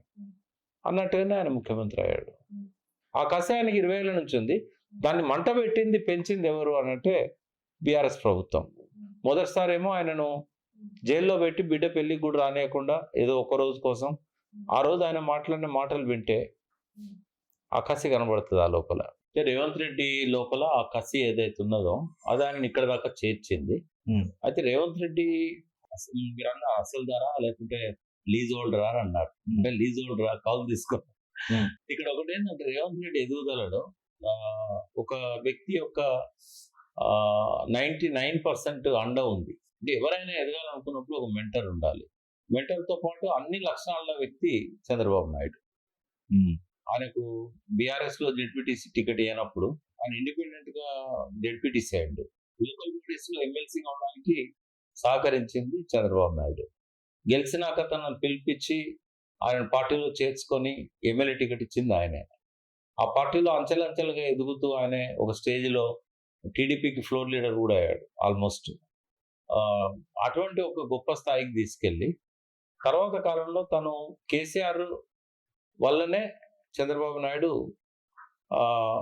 ఇక్కడ అప్రస్తుతం అయిపోయాడు. అంటే మనకు 2014 ఎన్నికల రిజల్ట్స్ చూస్తే టీడీపీ చాలా తక్కువ స్థానాలకు పరిమితం అవడానికి, ఇక్కడ ఆయన ఉనికిని పోగొట్టుకునే పరిస్థితి రావడానికి కేసీఆర్ కారణం. తన డ్రీమ్ అయిన సమైక్య రాష్ట్రం విడిపోవడానికి కేసీఆర్ కారణం. కేసీఆర్ తనను ఛాలెంజ్ చేసి బయటకు వచ్చేసాడు. ఇవన్నీ ఆయన తను తక్కువ అంచనా వేశాడు చంద్రబాబు నాయుడు. అంటే సరిదిద్దుకోలేని తప్ప ఆయనది, ఇగ్నోర్ చేయడం చంద్రశేఖరరావు గారిని ఆ రోజుల్లో. ఇదంతా ఎట్లున్నా కూడా ఆ కసి ఆయన లోపలన్నది. నన్ను దెబ్బ కొట్టిండు, రాష్ట్రాన్ని విడగొట్టిండు. సో తను ఇక్కడ ఏం చేయలేడు అనేది అర్థమైపోయింది. అర్థమైపోయిన తర్వాత ఆయన ఏం చేశాడంటే, ఇక్కడ కేసీఆర్ను కొట్టేవాడు కావాలి అని రేవంత్ రెడ్డిని చూజ్ చేసుకున్నాడు. రేవంత్ రెడ్డిని చూజ్ చేసుకున్నప్పుడు రేవంత్ రెడ్డికి జవసత్వాలు ఇవ్వాలి, ఆయన ఒక బాహుబలిగా మార్చాలి. అది టీడీపీతో సాధ్యం కాదు. కాబట్టి కాంగ్రెస్లో పోమన్నాడు. కాంగ్రెస్లో ఒక మామూలు వ్యక్తి పిసిసి ప్రెసిడెంట్ కావాలంటే కేవలం అనుభవంతోనన్నా అవుతుంది, ఒక డబ్బుతోనన్నా అవుతుంది. ఈయన అనుభవం లేదు నాకు, కాబట్టి వాళ్ళకి ఏం చేసిందో ఏమో మనకు తెలియదు. మొత్తానికి చంద్రబాబు సపోర్ట్తో ఆయన పిసిసి ప్రెసిడెంట్ అయ్యాడు. పిసిసి ప్రెసిడెంట్ అయిన తర్వాత పోలరైజేషన్ స్టార్ట్ అయింది. ఇదివరకు ఎవరైతే టీడీపీకి అనుకూలంగా ఉన్న వాళ్ళు ఉన్నారో అట్లా తన వైపు తెచ్చుకునే ప్రయత్నం. సో అప్పుడు కాగానే ఆయనకు కొడంగల్ టికెట్ ఇచ్చారు. సో కేసీఆర్ అయింది రేవంత్ రెడ్డి ముఖం చూడకూడదు అసెంబ్లీలో, ఆయన పని కట్టుకొని ఆయనను ఓడించడానికి అన్ని శక్తులు మోహరించి రేవంత్ రెడ్డిని ఓడించాడు. చంద్రబాబు నాయుడు ఏమో రేవంత్ రెడ్డిని గెలిపించాలి, ఆ పార్టీకి టోటల్గా సరెండర్ అయిపోయి ఆయన పొత్తు పెట్టుకున్నాడు. అంటే టీడీపీ ఉనికిలోనే కాంగ్రెస్ వ్యతిరేకతతో పుట్టిన పార్టీ అది. తెలుగు జాతి ఆత్మగౌరవాన్ని మంట కలిపారు కాంగ్రెస్ నాయకులు అని చెప్పి ఎన్టీ రామారావు కాంగ్రెస్ మీద ధ్వజం ఎత్తి పెట్టిన పార్టీ అది. అయితే తను అన్ని వదిలిపెట్టేసి దాంతో కూడా పొత్తు కలవడానికి సిద్ధమైండు. ఎందుకంటే రేవంత్ రెడ్డిని ఎలివేట్ చేయాలి. టీఆర్ఎస్ రాకుండా ఆపాలి. ఆయన ఏమనుకున్నాడు, పొత్తు కలవడం వల్ల టీడీపీ ఓటు ప్రభావితం చేస్తది. కాంగ్రెస్ టీడీపీ కలిస్తే కేసీఆర్ రాడని. బట్ కేసీఆర్ దాన్ని తెలివిగా తిప్పికొట్టాడు. చంద్రబాబు ఎంటర్ కావడమే ఇది తెలంగాణకు ఒక పెద్ద మోసం అని చెప్పి తెలంగాణ ఇంకా మళ్ళీ చంద్రబాబు నాయుడు మనం తరిమేస్తే మళ్ళీ వచ్చాడు. కాంగ్రెస్ అండతో మన మీద మన వనరులను దోచుకోవడానికి సిద్ధపడతాడని చెప్పి ఇదే చంద్రబాబు నాయుడు ఆయనే నెగిటివ్ ఫ్యాక్టర్గా చూపెట్టి 88 సీట్లు గెలిచాడు. ఇంకా గత్యంతరం లేక ఆయన మళ్ళీ ఎంపీ టికెట్ ఇప్పించుకున్నాడు రేవంత్ రెడ్డికి. ఎంపీ గెలవడానికి కారణమైండు. నేను మల్కాజ్గిరిలో ఎక్కువ సెటిలర్స్ అవును. గెలిచాడు. ఆయన ప్రభను కాపాడుకుంటూ పోయాడు. తర్వాత పిసిసి ప్రెసిడెంట్ అయ్యాడు. తర్వాత ఎలక్షన్స్లలో టీడీపీ ఓట్ బ్యాంక్ టర్న్ అయితే లేదు. కాబట్టి కంప్లీట్ క్యాండిడేట్ని పెట్టకూడదు. ఒక్క వ్యక్తిని కూడా పోటీకి పెట్టకుండా టీడీపీ సూసైడ్ చేసుకున్నా పర్వాలేదు కానీ కాంగ్రెస్ గెలవాలి. ఆ చంద్రబాబు స్కెచ్ లో కేసీఆర్ ఓడిపోయాడు. కాబట్టి రేవంత్ రెడ్డి అనేవాడు ఆయనకు సహజంగానే డ్రీమ్ ఉంది, ముఖ్యమంత్రి కావాలనుకున్నాడు అయిండు. బట్ దీనికి వెనక నుంచి పెద్దలు చెప్తారు, ఏదైనా సాధించాలనుకున్నప్పుడు ఈ కసి కృషితో పాటు వెనకాల ఒక మెంటర్ ఉండాలి, అన్ని రకాలుగా ఆదుకునే వ్యక్తి కావాలి, ఆత్మబలం ఆత్మబలం ఆత్మబంధువు. అట్లా చంద్రబాబు ఇప్పుడు ఆయనకి ఆత్మబంధువు అయిండు. కాబట్టి చంద్రబాబు డైరెక్షన్ లో రేవంత్ రెడ్డి మోడీని మేనేజ్ చేస్తున్నాడు, తెలంగాణను మేనేజ్ చేస్తున్నాడు. తనకు చేతనంత వరకు ఆయన పెద్ద డ్రీమర్ కాదు, పెద్ద విజనరీ కాదు. డ్రీమర్ అంటే పదవి కోసం డ్రీమ్ ఉంది తప్ప తెలంగాణ ప్రజలను ఏదో ఉద్ధరించాలనే డ్రీమ్ ఏం లేదు ఆయనకి. కాబట్టి ఆయన తరహా పద్ధతిలో ఆయన పాలన సాగిస్తున్నాడు. ఊరాని పచ్చడిలాగా పులుపు చేదు అన్ని కలిపి ఉన్నాయి. బట్ ఎంతకాలం సస్టైన్ అవుతాడు అనేది నాకైతే నమ్మకం లేదు. నెక్స్ట్ ఎలక్షన్ లో చాలా పెద్ద వేవ్ రాబోతున్నది. ప్రజలు వన్ సైడ్ గా దాదాపు 90-95 సీట్లలో బీఆర్ఎస్ ను గెలిపించబోతున్నారు. చెప్పకనే మీరు ఇండైరెక్ట్ గా తెలంగాణలో దాల్ కిచిడి ప్రభుత్వం ఉందేనండి, మెల్లమెల్ల పక్కలకేం తీసుకొని తింటున్నారు కదా అన్నట్టు వెనకటికి చాలా. సార్ ఇప్పుడు చంద్రబాబు నాయుడు గారి వ్యూహం ఏముందో తెలంగాణ పట్ల చూడలే ఎరగలే, రేవంత్ రెడ్డి గారి మనసులో ఏముందో మనకు తెలియకపోయా.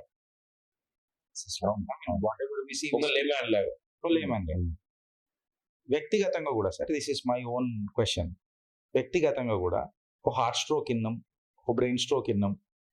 బట్ కేసీఆర్ గారికి డాటర్ స్ట్రోక్ కూడా వచ్చింది తెలంగాణలో. ఇలా కవిత గారు అసలు నాకేం సపోర్ట్ చేయలేదని నేనే పలుమార్లు సార్లు చూసిన కేటీఆర్ కానీ హరీష్ రావు గారు కానీ పోయి ఆడ మాట్లాడడము, ఆడ తిరగడము, లాయర్లతో ఎంగేజ్ చేయడము, ఆ కమిషనర్ ఈడీ కమిషనర్ వచ్చినప్పుడు కూడా మాట్లాడడం చేయడం. ఐ మీన్ ఆ రిఫ్ట్ ఎందుకు అయింది సార్ సడన్ గా, ఏమైందని అంటారు? ఇప్పుడు ఈ డాటర్ స్ట్రోక్ కి మళ్ళీ బీఆర్ఎస్ రెడీ ఉందా? ఈ డాటర్ స్ట్రోక్ కాదు అది, రేవంత్ రెడ్డి స్ట్రోక్ అది. ఎట్లా అంటే ఇందాక ఎవరో పెద్ద మనిషి నాతో కొద్దిసేపటి కింద ఇక్కడికి వచ్చే ముందు ఒక మాట అన్నాడు, బాగా రాజకీయాల్లో నాలెడ్జ్ ఉన్న వ్యక్తి. ఏమనంటే నరేంద్ర మోడీ, చంద్రబాబు నాయుడు, కేసీఆర్ వీళ్ళ ముగ్గురిని ఒక దానిలో వేసి తిప్పితే బయటకు వచ్చినోడు రేవంత్ రెడ్డి. అన్ని రకాల క్వాలిటీస్ ఆయన పొసెస్ చేసుకొని ఉన్నాడు, అన్ని గుణగణాలు. ఇప్పుడు ఈసారి అంటేనో అబద్ధాలతోని లేకుంటే చంద్రబాబు నాయుడు సపోర్ట్ తోని కావచ్చు కేసీఆర్ను కొట్టగలిగాడు. బట్ నెక్స్ట్ టైం కొట్టాలంటే అది సాధ్యం కాదు. కాబట్టి తన అస్త్రాన్ని ఉపయోగించుకోవాలనుకున్నాడు. కాకుండా కుటుంబ సభ్యులతోనే కొట్టాలనుకున్నాడు. ఆయన ఆట మొదలు పెట్టాడు. జరుగుతుంది. అయితే సార్ లేటెస్ట్ గా Krishna Godavari water distribution tribunal కానివ్వండి, గోదావరి ట్రిబ్యునల్ కానివ్వండి, బ్రిజేష్ ఆర్ ఇవన్నీ ట్రిబ్యునల్సే కానివ్వండి, రీఆర్గనైజేషన్ ఆఫ్ ది ఏపీ యాక్టే కానివ్వండి, బనకచర్ల ఈ టాపిక్ బంక్ అయిపోయింది సార్ కంప్లీట్ గా తెలంగాణ. కాదు, మీరు మొదలు అన్నారు నీళ్లు నిధులు నియామకాలలో నీళ్లు నిధులు సాధించాడు కానీ నియామకాలు సాధించలేదు. కరెక్ట్ కాదు. ఎందుకంటే నియామకాలు సాధించాడు, నీళ్లు సాధించలేకపోయాడు. అంటే తెలంగాణలో జల సంపన్న రాష్ట్రంగా ఉండడానికి మిషన్ భగీరథ కావచ్చు, 7 వర్షాలు బాగుపడడం కావచ్చు, ఇవన్నీ తర్వాత మల్లన సాగర్ ఇట్లాంటి రిజర్వాయర్లు, 141 టీఎంసీల రిజర్వాయర్లు, ఇవన్నీ కూడా డెఫినెట్ గా వర్క్ చేసినాయి. బట్ ఆయన ట్రిబ్యునల్స్ దగ్గర హక్కులను సాధించడం అనేది పెండింగ్ లో ఉండిపోయింది. అంటే ఫస్ట్ ఆయన ముఖ్యమంత్రి కాగానే ఆయన ఆ ఉమాభారతి ఫస్ట్ మినిస్టర్ దేశంలో నీటిపారుదల మీద, ఆమెను కలిసి సెక్షన్ 3 కింద ట్రిబ్యునల్ ఏర్పాటు చేయండి, అప్పుడు మాకు వాయిస్ లేకుండా పోయింది, 69లో ఒక కృష్ణా ట్రిబ్యునల్, పచ్చావతి ట్రిబ్యునల్ అప్పుడు మాకు అన్యాయం జరిగింది. కాబట్టి ఇప్పుడు మాకు సెపరేట్‌గా మళ్ళీ ట్రిబ్యునల్ ఏసి మా సమస్య పరిష్కరించాలని పోయిండు. పోతే బీజేపీ దాన్ని 2018 దాకా తొక్కిపెట్టింది. గత్యంతరం లేక ఆయన 2015లోనే ఒక 1 ఇయర్ వెయిట్ చేసి సుప్రీం కోర్ట్ పోయాడు. సుప్రీం కోర్ట్‌లో పిటిషన్ ఏసాడు. అప్పుడు షెకావత్ ఏమన్నాడంటే చంద్రబాబు నాయుడుతో హై లెవెల్ మీటింగ్ 2019లో జరిగింది అపెక్స్ కమిటీ. అప్పుడు అన్నాడు, మీరే సుప్రీం కోర్ట్‌లో వేశారు కదా! మీరు అది విత్‌డ్రా చేసుకుంటే నేనేమైనా చేయగలుగుతా అన్నాడు. అది విత్‌డ్రా వెంటనే చేయరాదు కదా! సుప్రీం కోర్ట్ పర్మిషన్ అడిగి విత్‌డ్రా చేసుకోవడానికి 2 ఏళ్ళు పట్టింది. 2022లో మళ్ళీ అప్రోచ్ అయినాక 23లో వాళ్ళు బ్రజేష్ కుమార్ ట్రిబ్యునల్‌కు రిఫర్ చేశారు. ఇప్పటికీ కృష్ణా వాదనలు నడుస్తూనే ఉన్నాయి. ఈ పక్కన యథేచ్ఛగా పోతిరెడ్డిపాడు నుంచి, నాగార్జున సాగర్ నుంచి ఇష్టం వచ్చినట్టుగా చంద్రబాబు నాయుడు, అంతకుముందు జగన్ జలదోపిడీ చేస్తూనే ఉన్నారు. కొత్త ప్రాజెక్టులు కట్టుకుంటూనే ఉన్నారు. కాబట్టి ఒక్క బనకచెర్ల కాదు, ఒక్క కృష్ణా కాదు, మొత్తంగా ఓవరాల్ ఇప్పుడు గోదావరి మీద బనకచెర్ల నీళ్ళు కావాలని గోదావరి సర్ప్లస్ వాటర్ అని అడుగుతున్నారు. నీళ్ళు లేక కాదు, మనకు హక్కులు పోతాయి. ఇక్కడ ఏంటంటే రైపేరియన్ రైట్స్ అని ఒక సిద్ధాంతం ఉంది. అదేంటంటే హెల్సింకి అని ఫిన్లాండ్ క్యాపిటల్ 1967లో అక్కడ ఒక ప్రపంచ దేశాల జల సదస్సు జరిగింది. అది జరిగినప్పుడు ఒక రూల్ పెట్టుకున్నారు. మొదటి నుంచి ఎవరైతే పంటలు పండించుకుంటున్నారో వాళ్ళకే మొదటి హక్కు ఇవ్వాలి నీళ్ళ మీద అని. కృష్ణా గోదావరి డెల్టాలో 20 ఏళ్ల కింద బ్యారేజ్ కట్టుకొని కాలువలు తవ్వుకొని నీళ్లు తీసుకుపోతా ఉన్నారు. ఫస్ట్ రైడ్ వాళ్ళకి వచ్చింది కృష్ణా గోదావరి మీద ఆంధ్రకు. ఈ మహారాష్ట్ర కంటే, కర్ణాటక కంటే, మనకంటే వాళ్ళకు ముందు వచ్చింది. ఎక్కువ నీళ్ళు అడుగుతున్నాయి. అయితే ఆ పద్ధతిలో నీళ్ళను పంచుకున్నారు. తర్వాత ఇప్పుడు ఏంటంటే మళ్ళా మనము రాష్ట్రం విడిపోయిన తర్వాత ఆంధ్ర తెలంగాణ మధ్య నీళ్ళ పంపకాలు ఏవైతే ఉన్నాయో వాటిని మళ్ళీ పునఃసమీక్షించాలని మనం పెట్టాం. అయితే గోదావరి నీళ్లు బాగానే ఉన్నాయి కానీ మనకు పర్మిషన్ ఇవ్వకుండా ముందు వాళ్ళకి ఇస్తే వాళ్ళకి రైపేరియన్ రైట్స్ వస్తాయి ఫస్ట్. లేకపోతే నీళ్లు తక్కువ ఉన్నాయి గోదావరిలో, పైనుంచి ఫ్లో లేదు, అయినా కూడా మన దానికి ఇచ్చుకోకుండా వాళ్ళకి ఇవ్వాల్సి వస్తుంది. ఫస్ట్ రైట్ వాళ్ళకు ఉంది కాబట్టి. నాగార్జున సాగర్ 60 తర్వాత కట్టారు, 55 నుంచి 67 దాకా కట్టారు. 67లో నీళ్ళు ఇచ్చారు. ఇప్పుడు నీళ్లు తక్కువ వచ్చినాయి. ఫస్ట్ డెల్టాకి ఇవ్వాలన్నా, ఫస్ట్ నాగార్జున సాగర్ ఆయకట్టుకి ఇవ్వాలన్నా అంటే ఫస్ట్ డెల్టాకి ఇవ్వాలి. నాదొక చిన్న డౌట్ సార్. అంటే నేను ఈ మధ్య ఆటోమొబైల్ ఇంజనీర్ అయినా ఇది బాగా యూజ్ అవుతున్నా కాబట్టి నా డౌట్ మీ ద్వారా తీర్చుకుంటున్నా. మీరు రైపేరియన్ రైట్స్ అని అన్నారు, and that has happened in Finland, not in India. It is still సంతకాలు పెట్టారు అన్ని దేశాలు. ఓకే. అది ప్రపంచ జల సదస్సు. అచ్చా, అది నా ఇలా ఫార్చునేట్లీ ప్రపంచ నదుల దినోత్సవం శుభాకాంక్షలు అందరికి మీ ద్వారా. మీకు కూడా sir, thank you so much. Thank you. అయితే సెకండ్ నా డౌట్ ఏంటంటే సార్, ఇది ఏమైనా అడుగుతున్నా బికాజ్ నేను ఒక మెకానికల్ టైప్ ఉన్న ఇంజనీర్ లో.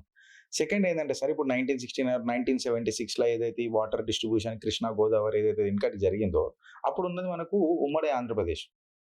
అప్పుడు తెలంగాణ అనే ముచ్చటమే లేదు, తెలంగాణ పదమే లేదు, తెలంగాణ రాష్ట్రమే లేదు.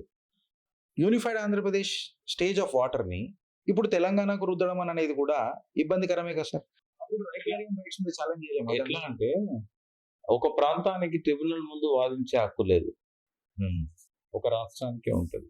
శ్రీకృష్ణ కమిటీ ముందు మాడపు శ్రీధర్ న్యాయ నిపుణుడు ఆయన అటెండ్ అయినప్పుడు వాళ్ళు శ్రీకృష్ణ అడిగాడు, justice Srikrishna, law point of వ్యూలో రాజ్యాంగ పరిధిలో ఎందుకు తెలంగాణ కావాలో నువ్వు చెప్పు అన్నాడు. అన్నప్పుడు ఆయన ఒకటే అన్నాడు, తెలంగాణ నీళ్ల సమస్య ప్రధానమైంది. అయితే ట్రిబ్యునల్ వేసినప్పుడు ఒక రాష్ట్రంగా ప్రతినిధిని పంపుతారు కానీ ఒక ప్రాంతంగా పంపరు. అయితే అటెండ్ అయిన రామచంద్రారెడ్డి గారు రాయలసీమ ఆంధ్ర ప్రాంత ప్రయోజనాల గురించి, అప్పటి కాసు బ్రహ్మానంద రెడ్డి అప్పుడు ముఖ్యమంత్రి, ఆయన ఇన్స్ట్రక్షన్లతోని ఆయన ఆంధ్రకి ఎక్కువ నీళ్ళని తీసుకుపోయాడు, తెలంగాణ తీసుకుపోలే. తెలంగాణ కాడ వాయిస్ లేకుండా పోయింది. ఇప్పుడు తెలంగాణ ఒకవేళ ప్రత్యేక రాష్ట్రంగా ఉంటే తన కోసం తను కొట్లాడే ఆ బాధ్యత, ఆ హక్కు, ఆ స్వేచ్ఛ తెలంగాణకు వస్తుంది. లీగల్ గా చెప్పాలంటే దిస్ ద రీజన్ అని చెప్పాడు ఆయన.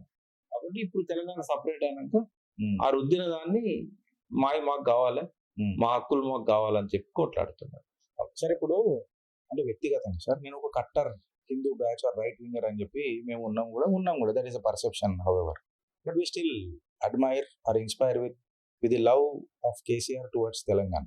ఆయనకున్న ప్రేమ తెలంగాణ మీద, తెలంగాణ వాదన, నీళ్ళ మీద ఉన్న పట్టు, సబ్జెక్ట్ మీద ఉన్న గ్రిప్పు, ఇది ఆయనని కొంచెం ఆ లోకల్ ఫీలింగ్ మా అందరి లోపల ఉత్తేజం చేయిస్తుంది. బట్ కేసీఆర్ గారు ఏ ముఖ్యమంత్రి చేయని పని కూడా ఒకటి చేసిండు, ఒక గుడి కట్టడం, భవ్య దివ్య నరసింహస్వామి మందిరం కట్టడం. హిందువుల ఓట్లు కూడా బీఆర్ఎస్ కి లివరేజ్ కాలే. ఎందుకు అని అంటారు సార్ అది? ఇది చాలా పెద్ద టాపిక్. ఏంటంటే రాజకీయ విశ్వాసాలు వేరు, మత విశ్వాసాలు వేరు. ఎప్పుడు మతాన్ని రాజకీయాలకు వాడుకోకూడదు. మతం అనేది అన్నప్పుడు ఇప్పుడు మోడీ గారు ఎప్పుడైనా చండీ యాగం చేయడం చూసారా మీరు? అమిత్ షా చేయడం చూసారా? పోనీ మోహన్ భగవత్ గారు బహిరంగంగా చండీ యాగం చేయడం చూసారా? ఎందుకంటే మతము 100% నమ్మే ఆ రైటిస్ట్ అనుకున్న వాళ్ళే టాప్ క్రీమ్. వాళ్ళు చేయనన్ని యాగాలు, హోమాలు కేసీఆర్ చేస్తాడు. కేసీఆర్ ప్రతిరోజు పూజ చేస్తాడు. ఏ దేవాలయానికైనా భక్తి శ్రద్ధలతో పోతాడు. ఆయనకున్న మత విశ్వాసాలు చిన్నవి కాదు, చాలా పెద్దవి, ఎవరికి లేనంతాయి. బట్ రాజకీయాలను ఆయన మతంతో ఎప్పుడు ముడిపెట్టాడు. అందుకే గుట్ట అంత పెద్ద యాదగిరిగుట్ట కట్టినా కూడా ఒకప్పుడు ఏదో కృష్ణదేవరాయలు తిరుపతి దేవస్థానాన్ని నిర్మించారు కదా, అంట్లో ఉన్నా కూడా ఆయన ఎన్నడూ దాని రాజకీయాల కోసం క్లెయిమ్ చేసుకోలేదు, చేయకూడదు కూడా. ఎలక్షన్ కమిషన్ రూల్స్ ప్రకారం కూడా తన యాదగిరిగుట్టను ప్రచారం చేసుకోకూడదు. ఆయన ఎక్కడ కూడా దాన్ని అట్లా చేయలేకపోయాడు. బట్ ఆయనకున్న వ్యక్తిగత ఇంట్రెస్ట్ అది. ఆ యాదగిరిగుట్ట కట్టిన నియోజకవర్గాల్లో కూడా భువనగిరి అండ్ ఆలేరు ఆడ కూడా ప్రజలు గెలిపించలే కదా, అసెంబ్లీ గెలిపించలేదు, పార్లమెంట్ గెలిపించలేదు. అంటే ఆయన వ్యక్తిగత విశ్వాసం అది. గొప్ప ధార్మికుడు ఆయన, గొప్ప ప్రజల పట్ల ప్రేమ ఉన్నది కాబట్టి ప్రజలకు మంచి జరగాలని చెప్పి హోమాలు యాగాలు చేసిన వ్యక్తి కేసీఆర్ గారు. తేడా ఏంటంటే రాజకీయాలు వేరు, మత విశ్వాసాలు వేరు. దానికి 100% కట్టుబడి ఉన్న సెక్యులర్ వ్యక్తి కేసీఆర్. ఆయన హిందూ హిందూ హిందూ హిందూ తత్వవాది, కానీ మూఢత్వం లేదు. ఆయన ఇతర మతాలను కూడా సహనంగా భరిస్తాడు. క్రిస్టియన్స్ అయినా, ముస్లిమ్స్ అయినా రంజాన్ గొప్ప జరపడానికి, సెలబ్రేట్ చేసుకోవడానికి వాళ్ళకు తోఫాలు ఇస్తాడు. క్రిస్మస్ అప్పుడు వాళ్ళకు బట్టలు ఇస్తాడు. వాళ్ళకి లాల్ బహదూర్ స్టేడియంలో పెద్ద ఫంక్షన్లు చేస్తాడు. ప్రతి ఇఫ్తార్ బిందు పోతాడు. ఉర్దూలో అనర్గళంగా మాట్లాడతాడు. బట్ ఎక్కడ కూడా తన ఒక సెక్యులర్ అనేది ఎస్టాబ్లిష్ చేస్తాడు తప్ప తన ఒక మతత్వం తన లోపల అనేది ఎక్కడ కూడా రానియడు. వాడి దగ్గరగా మేము చూసిన వాళ్ళకు కట్టర్ హిందూ తత్వం ఉన్న వ్యక్తి ఆయన. బట్ దాని రాజకీయాలలో ఎక్కడ కూడా మిక్స్ చేయలేదు. ఇది ఎమోషనల్ పర్స్పెక్టివ్ లా మీ ఆన్సర్ సాటిస్ఫాక్టరీ ఉంది సార్, అందులో డౌట్ లేదు. There is no out out doubt. But when we point out from the evidential perspective, evidences తీసుకొని చూస్తే మ్యాథమెటికలీ, డిజిటలీ, లాజికలీ, మ్యాజికలీ ఏదైనా తీసుకోండి మీరు, టిఆర్ఎస్ ప్రభుత్వానికి వచ్చిన అన్ని అవార్డులు ఎవరికి రాలేదు సార్.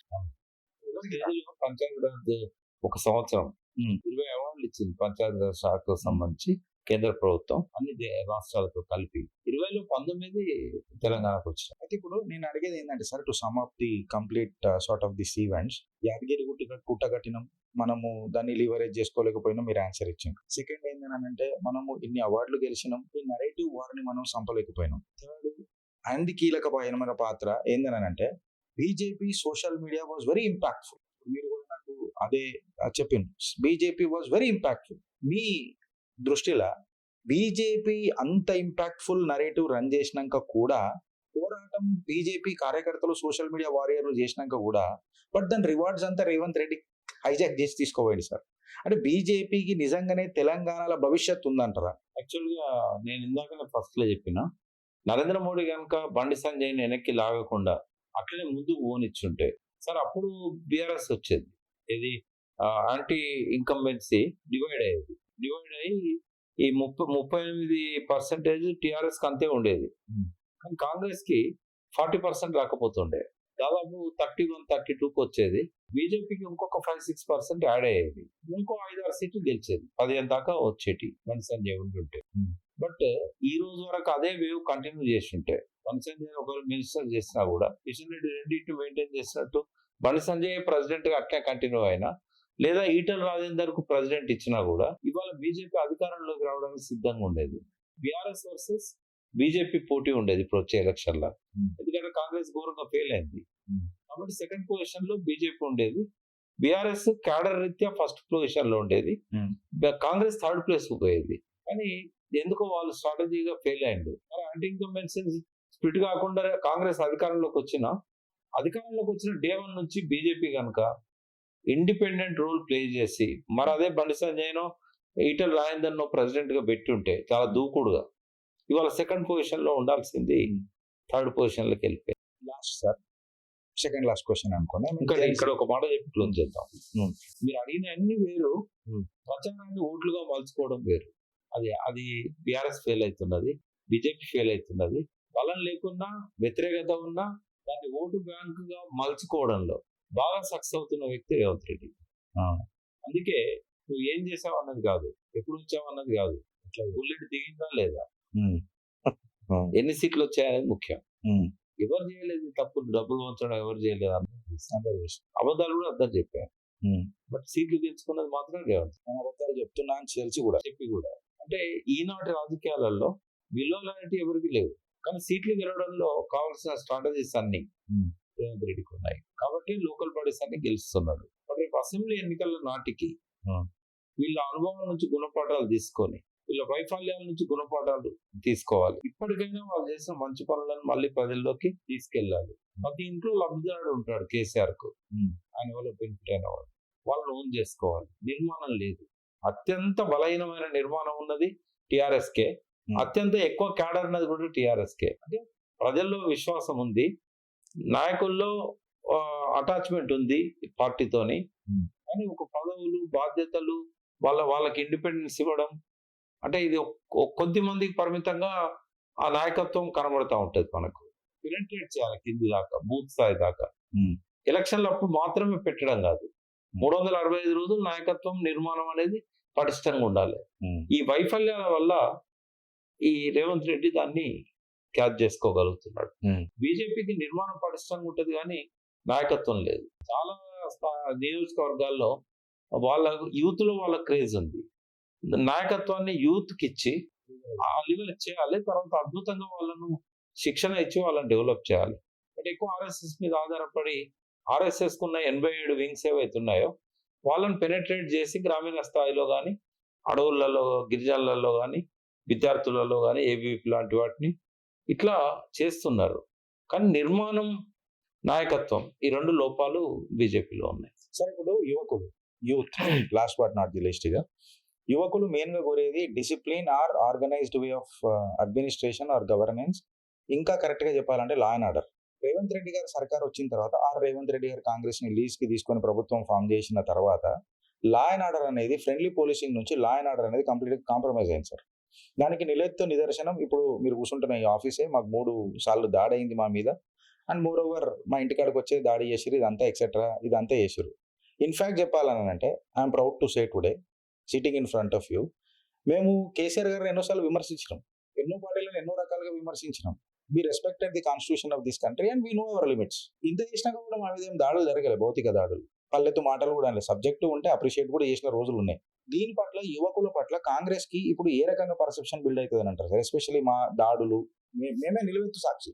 ఒకటే 3 రోజులు అనుకుంటారు, 3 రోజులు లగాతారు అండ్ 3 ఎఫ్ఐఆర్ 4 ఎఫ్ఐఆర్ ఇదంతా ఎట్లా తీసుకుంటారు సార్? అంటే ఏమైందంటే ఎవరి బాధ్యతలను వాళ్ళకున్న పరిధి లోపల వాళ్ళు ఉండట్లేదు. అంటే రకరకాల ప్రలోభాల వల్ల, రకరకాల స్వార్థము, ఆకాంక్షల వల్ల వాళ్ళు బానిసలుగా వ్యవహరిస్తున్నారు. ఇప్పుడు చట్టాన్ని రక్షించాల్సిన, అసెంబ్లీని రాజ్యాంగ పరంగా నడిపించాల్సిన స్పీకరే నిస్సిగ్గుగా తన పరిధిని అధిగమించి నాకేం సాక్ష్యాలు కనబడట్లేదు అని చెప్పి బీఫామ్ తీసుకొని పోటీ చేసిన నాగేందర్ను టిఆర్ఎస్ లో ఉన్నాడని చెప్పాడు. అంటే ఒక రాజ్యాంగం పరమైన స్థానంలో నిష్పాక్షికంగా ఉండాల్సిన స్పీకర్ని లొంగ తీసుకున్న వ్యవస్థ జీతం కోసం పనిచేసే పోలీసులను లొంగ తీసుకోదు. ఒకసారి ముఖ్యమంత్రి అయితే ఏ బాధ్యతలు ఎవరు నిర్వర్తించాలనేది ఉండదు, అందరూ కూడా గులాములు కావాల్సిందే. ఒకరు వినకపోతే లీవ్ మీద పంపిస్తారు. ఇవాళకి నిజాయితీగా ఉన్న చాలా మంది పోలీస్ ఆఫీసర్లు జీతాలు లేకుండా ఇళ్లలో పడుకుంటున్నారు. వాళ్ళందరినీ వీళ్ళు బీఆర్ఎస్ కి అనుకూలంగా ఉన్నారనో, లేకుంటే వీళ్ళు మనం చెప్పినట్టు వినరనో, లేకుంటే వీళ్ళు మన సామాజిక వర్గం కాదనో, హైదరాబాద్ సిటీలో ప్రత్యేకంగా 50-60 మంది డిఎస్పీ, ఏసీపీ స్థాయి వాళ్ళను జీతాలు లేకుండా ఇళ్లలో కూర్చోబెట్టారు. వాళ్ళు మళ్ళా ఉద్యోగంకి వచ్చినప్పుడే వాళ్ళకి బ్యాక్లాగ్ జీతాలన్నీ వస్తాయి. 1 రోజు కాదు, 2 రోజులు కాదు, 1 నెల కాదు, 2 నెలలు కాదు, సంవత్సరాల కొద్దీ ఇప్పుడున్న పరిస్థితి. రిటైర్డ్ పోలీస్ ఆఫీసర్ వాళ్ళ బాధలన్నీ చెప్తారు. అంటే ఎవరైనా కూడా గులాములుగా ఉంటేనే వాళ్ళకు బాధ్యతలు ఎక్కువ ఉంటాయి, వాళ్ళు సంపాదించుకోవడానికి అవకాశం ఉంటుంది. Hmm. కాబట్టి ఫ్రెండ్లీ పోలీస్ కాస్త గులాం పోలీస్ అయిపోయింది. సార్ ఇంకొకటి, BRS party is a family party, dynasty politics etcetera అని చెప్పి బద్నాం అనే దానిలో చలో నరేటివ్ అయితే నడిచింది.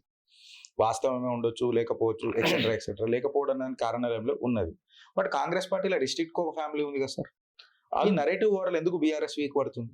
అది వాళ్ళు అటాక్ చేయట్లేదు, డిఫెన్స్ మూడ్ లో ఆడుతున్నారు. 2.5 సంవత్సరాల నుంచి కూడా బీఆర్ఎస్ డిఫెన్స్ లో పోతున్నది తప్ప అఫెన్స్ గా పోవట్లేదు. Offence is the best defence అని వాళ్ళు తెలుసుకోవాలి. అది కొత్త డాక్టర్ అయితే ఇక్కడ ఏమైందంటే ఈ కాంగ్రెస్ అసలు పుట్టిందే ఫ్యామిలీ పార్టీ కదా. ఇప్పుడు మోతీలాల్ నెహ్రూ, జవహర్లాల్ నెహ్రూ, ఇందిరా గాంధీ, రాజీవ్ గాంధీ, సోనియా గాంధీ, రాహుల్ గాంధీ, ఇదంతా ఫ్యామిలీ కదా. వాళ్ళ కాదని ఎవరన్నా ఉండగలుగుతారా? గులాం నబీ ఆజాద్ లాంటి వాళ్ళు, ఇప్పుడు కపిల్ సిబాల్ వాళ్ళు, అట కేరళ నుంచి ఆయన ఎవరు కాదు ఐక్యరాజ్య సమితిలో పనిచేసి రచయిత, ఇంగ్లీష్ రచయిత, వీళ్ళంతా కూడా అంటే ఎంతో మంది, శశి తరూర్, ఇట్లాంటి ఎంతో మంది సమర్థున్నారు ఆ పార్టీలో, అని వాళ్ళని రానియరు. గులాం నబీ ఆజాద్ బయటికి వెళ్ళిపోయాడు, అంతా సమర్థులు. బట్ ఎంతసేపు ఏం చేస్తారంటే లాయల్ గా ఉన్న 80 ఏళ్ళు దాటిన వాళ్ళ దిగ్విజయ్ సింగ్ లాంటి వాళ్ళను, ఇట్లా మల్లికార్జున ఖర్గే లాంటి వాళ్ళను, వాళ్ళని నమ్ముతారు వాళ్ళు. ఇప్పుడు జంజీ తరం, రాహుల్ గాంధీ కూడా జంజీలోకి వస్తాడు చేయదలుచుకుంటే, కానీ ఆయన ఒక సమర్థవంతుడైన లీడర్ గా ఎదగడం లేదు. ఆయనకు వచ్చిన అవకాశాన్ని ఉపయోగించుకోనుండే. మన్మోహన్ సింగ్ సెకండ్ టర్మ్ అప్పుడు రాహుల్ గాంధీని ప్రధానమంత్రి ఉండమని అడిగారు. నేను స్వయం శక్తితో ఎదుగుతా అని చెప్పి పొంకనాలు కొట్టి దేశయాత్రలు చేసుకుంటూ ఆయన పాపం ఆ బాధ్యతలు తీసుకోలేదు. అప్పుడు తీసుకొని ఉంటే ఒక యూత్ లీడర్షిప్ వచ్చేది ఆ పార్టీకి. ఇప్పుడు అది ఒక అవకాశాలు ఎన్నోసార్లు రావు, వచ్చినప్పుడు ఉపయోగించుకోవాలి. ఆయన మిస్ అయ్యింది ఆ బస్సు. ఆయన ఆ బస్సు మిస్ కావడం వల్ల ఆ పార్టీయే రాజ్యాధికారాన్ని శాశ్వతంగా కోల్పోయింది. ఇంకా నెక్స్ట్ ఆల్టర్నేటివ్ బీజేపీ, కాంగ్రెస్ కాదు, ఇంకేదైనా పార్టీ ఎదగాల్సిందే. ఇంకో 15-20 ఏళ్ళు సంకీర్ణ ప్రభుత్వాలతోనో ఏకపక్షంగానో బీజేపీ రూల్ చేస్తుంది. ఫ్యామిలీ పార్టీస్ అనేటివి కొంతకాలం పాటు మనగలుగుతాయి కానీ ఎప్పటికి మనలేవు. కేసీఆర్ డెఫినెట్ గా దాని నుంచి గుణపాఠం నేర్చుకోవాలి. రాబోయే రోజుల్లో ఇది ఒక బీసీలకు కూడా గుర్తింపు ఇవ్వాలి. వారి నాయకత్వంలో బీసీ లీడర్షిప్ రావాలి, వాళ్ళను సంస్థమైన స్థానాల్లో పెట్టాలి. ప్రజలలో ఉన్న ఆకాంక్షలకు అనుగుణంగా పార్టీ నిర్మాణం ఉండాలి. ఇంకా నేను కుటుంబ పాలన చేస్తానంటే కేసీఆర్ గారిని కూడా ప్రజలు పక్కకు పెడతారు. సార్, విత్ యువర్ పర్మిషన్ ఒక పర్సనల్ క్వశ్చన్. విప్లవకారుల ఇప్పుడు ఎవరైతే ఎక్సెట్రా సరెండర్ అవుతున్నారు, లేకపోతే what ever is happening today in scenario, మీరు కూడా కొంతమందిని కలిసిండ్రు ఎక్సెట్రా అని చెప్పి అక్కడక్కడ ఉన్నాయి సార్. సో ఇప్పుడు ఈ కంప్లీట్ సినారియోలో మీరు యువతకు ఏం ఎక్స్పెక్టేషన్ సెట్ చేస్తారు, ఏం ఎంగేజ్మెంట్ ఇస్తారు? అంటే విప్లవకారం అని అంటే గన్ కల్చర్ ఎక్సెట్రా అని అంటారా, లేకపోతే రాజ్యాంగబద్ధమైన ఒక సినారియో క్రియేట్ చేద్దామని అంటారా? I mean what is your expectations and from the perspective of engagement? భరత భూమిలో ఎవరైనా ప్రజల పట్ల ప్రేమ ఉండి జీవితాలను త్యాగాలు చేస్తూ తమ లక్ష్యాల కోసమైనా ప్రజలతో ఉన్న వాళ్ళు, స్వార్థం లేని వాళ్ళు 90% ఎక్కడ ఉన్నారంటే అది మావోయిస్ట్ పార్టీలో ఉన్నారు. వాళ్ళు చేసిన తప్పులు వేరు, వాళ్ళు ఆయుధాలు పట్టుకున్నారు, కొందరు చంపిన్లు, దట్ ఈస్ డిఫరెంట్. బట్ వాళ్ళ కోసం వాళ్ళు ఆలోచించుకోలేదు, వాళ్ళ కుటుంబాలను వాళ్ళు కనీసం కలవను కూడా కలవలేదు. వాళ్ళ అడవుల్లో చలికైనా పోలీస్ దాడుల నుంచి అయినా వాళ్ళని వాళ్ళు కాపాడుకున్నది ఈ దేశం కోసం, ఈ ప్రజల కోసం. ప్రస్తుతం తప్పైతే కావచ్చు, ఇవాళ వాళ్ళు దారికి వచ్చారు. మేము ఇంతకాలం అనుసరించిన లైన్ తప్పు, ఆయుధాలతో ఏమీ సాధించలేము అని ఆయుధాలను ప్రభుత్వానికి ఇచ్చి వాళ్ళు బయటకు వచ్చి ప్రజల్లో పనిచేయాలి, రాజ్యాంగబద్ధంగా పనిచేయాలి అనుకుంటున్నారు. వాళ్ళకంటే గొప్ప దేశభక్తులు ఈ భూమి మీద లేరు. ఉండొచ్చు ఆర్ఎస్ఎస్ వాళ్ళు నమ్మిన సిద్ధాంతాల పట్ల వాళ్ళు కూడా ఇదే పద్ధతిలో త్యాగం చేస్తూ పెళ్లిళ్ళు లేకుండా ప్రచారంగా రకరకాల హోదాలలో వివిధ 87 విభాగాలలో పనిచేస్తున్న వాళ్ళు ఉండొచ్చు, లేరండి ఏమన్నా. కానీ మతాన్ని రాజకీయాన్ని కలిపిన వాళ్ళు మతాలు ఇవన్నీ సెక్యులర్ భావనతో ఉన్న వాళ్ళు వీళ్ళు. కాబట్టి ఇద్దరిలో ఎవరిని చూజ్ చేసుకుంటారంటే నేను విప్లవకారుల్ని చూజ్ చేసుకుంటాను. ఇవాళ ఒక వ్యాక్యూమ్ ఉన్నది. ఆ వ్యాక్యూమ్ ఏంటంటే ప్రజలు గొంతు లేని వాళ్ళు అయిపోయారు. ఆ ప్రజల గొంతుగా మారి ప్రశ్నించే బాధ్యత నెత్తి మీద ఎత్తుకోవాల్సింది వాళ్ళ అడవుల నుంచి వస్తున్న వాళ్ళు.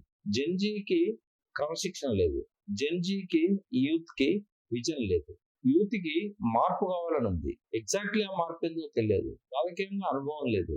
ఈ వ్యూహాలు ఎత్తుకోవడంలో అసలే ఉండవు. ఒక నిష్కల్మషంగా ఉండే హృదయాలు వాళ్ళవి. మంచి కావాలనుకుంటారు. క్రమశిక్షణ లేదు ఎందుకంటున్నా అంటే ఆవేశం వచ్చినప్పుడు వాళ్ళు దేనైనా కలగబెడతారు. Hmm. ఈ వ్యవస్థలో ఈ లక్షలాది కోట్లాది ఏదైతే యువతరం ఉందో 60% యువకులే మన దేశంలో. Hmm.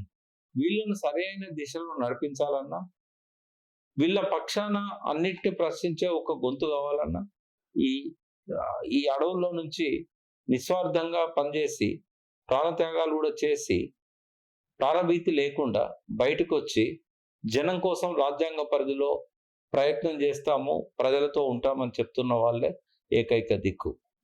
కాబట్టి ఈ జంజీకి వాళ్ళ గైడెన్స్ కావాలి, వాళ్ళ మార్గదర్శకత్వం కావాలి. వాళ్ళు కూడా తాము చేసిన తప్పులేందో తెలుసుకొని మళ్ళీ అట్లాంటి తప్పులు చేయకుండా ఆ ఈగోలను పక్కకు పెట్టి, ఆయుధాలను ఎప్పుడైతే పక్కకు పెట్టారో వాళ్ళ ఈగోలను కూడా పక్కకు పెట్టాలి.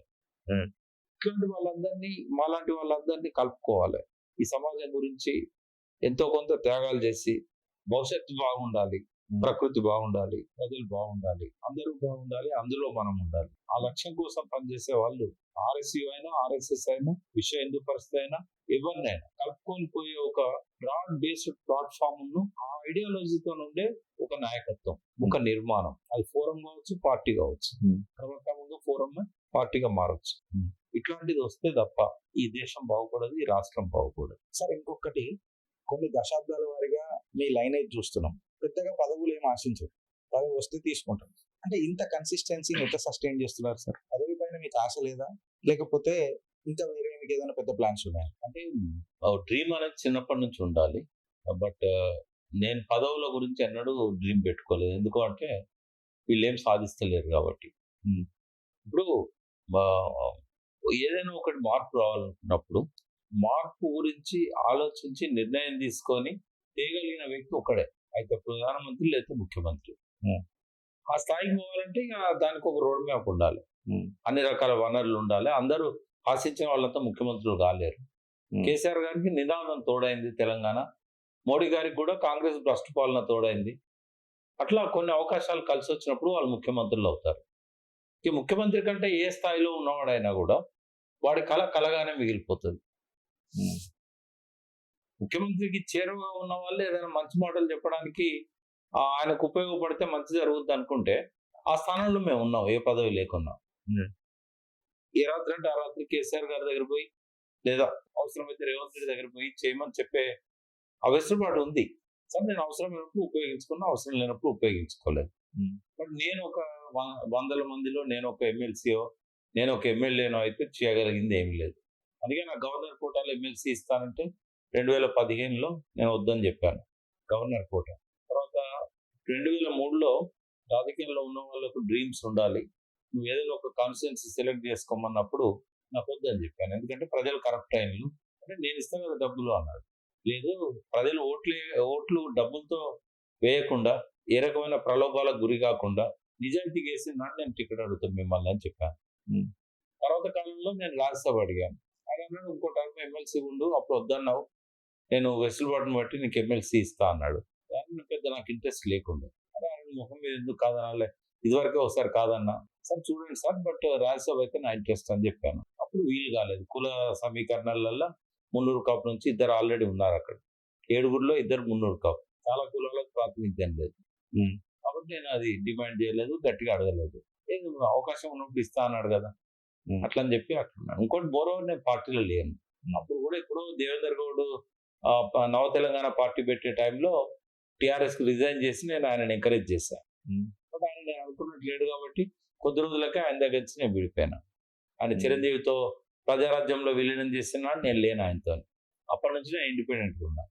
అయితే నేను కేసీఆర్ గారు అడిగినప్పుడు ఏం చెప్పానంటే, ముఖ్యమంత్రిగా మీకు లిమిటేషన్స్ ఉంటాయి, మీరు కొన్ని వదిలేస్తారు, కొన్నిటికి సమయం ఉండదు, కొన్ని పట్టించుకోరు, అట్లాంటివి చాలా ఉన్నాయి. అలాంటి వాళ్ళం వాటి కోసం పనిచేస్తాం. ఇవాళ ప్రకృతి, ఇవాళ నదికి గొంతు లేదు. So I have to become the voice of the river. ఇవాళ నేను ప్రపంచ నదుల దినోత్సవం రోజు నేను భారతదేశంలో వర్షాధార నదులకు నేను చైర్మన్ ఉన్నాను. ఇవాళ వాలంటరీ సెక్టర్స్ లో Rajender Singh, water man of India, ఇట్లాంటి వాళ్ళతో కలిసి పనిచేస్తున్నాను. అదేవిధంగా ఒక హరిత ప్రేమికుడిని నేను. మొక్కలు పెంచాలి, పర్యావరణాన్ని కాపాడాలి, బయోడైవర్సిటీని కాపాడాలి, మూసీ లాంటి కాలుష్యమయం కాకూడదు, సుందరీకరణ కాదు, శుద్ధీకరణ. అంటే ప్రకృతి సమతుల్యత చాలా అవసరం. మన శరీరమే పంచభూతాలకు నిలయం. ఆ పంచభూతాలను మనం పవిత్రంగా ఉంచకపోతే మనం బతకలేం. కాబట్టి ఇవాళ మైక్రోబ్స్, ఇవాళ మన ఆరోగ్యం అంతా కూడా మైక్రోబ్స్ మీద ఆధారపడింది. అవి ఎప్పుడో 4.5 కోట్ల సంవత్సరాల ముందు పుట్టినాయి. మనం 70 లక్షల సంవత్సరాల ముందు పుట్టాం. మనకంటే ఎన్నో కోట్ల సంవత్సరాల ముందు పుట్టిన వాటిని నామరూపాలు లేకుండా చేస్తున్నాం. వాటి వల్ల నష్టపోయేది అవి కాదు, మనం. కొన్ని వేల వెరైటీల బ్యాక్టీరియా మన శరీరంలో ఉండాలి. ఉంటే 100 ఏళ్ళు కాదు, 200, 300 ఏళ్ళు బతకొచ్చు ఏ జబ్బు లేకుండా. వాటి అన్నిటిని సర్వనాశనం చేసుకున్నాం. ఇవాళ ఏమైంది, 250 రకాలకు మిగిలిపోయినాం. బ్యాక్టీరియా ఒక్కటి పనిచేయదు, దానికి తోడు ఉండాలి. ఆ తోడు ఉండే వెరైటీ బ్యాక్టీరియాలను చంపేస్తాం. అందుకే ఆటో ఇమ్యూన్ డిసీజెస్, డిస్బయాసిస్ అంటాం మనం. ఇవాళ ప్రతి మనిషి శరీరం రోగగ్రస్తం కావడానికి ట్రిలియన్స్ ఆఫ్ బ్యాక్టీరియా ఒంటరైపోయినాయి. వాడు తోడు దొరికే వాళ్ళు పనిచేయట్లేదు.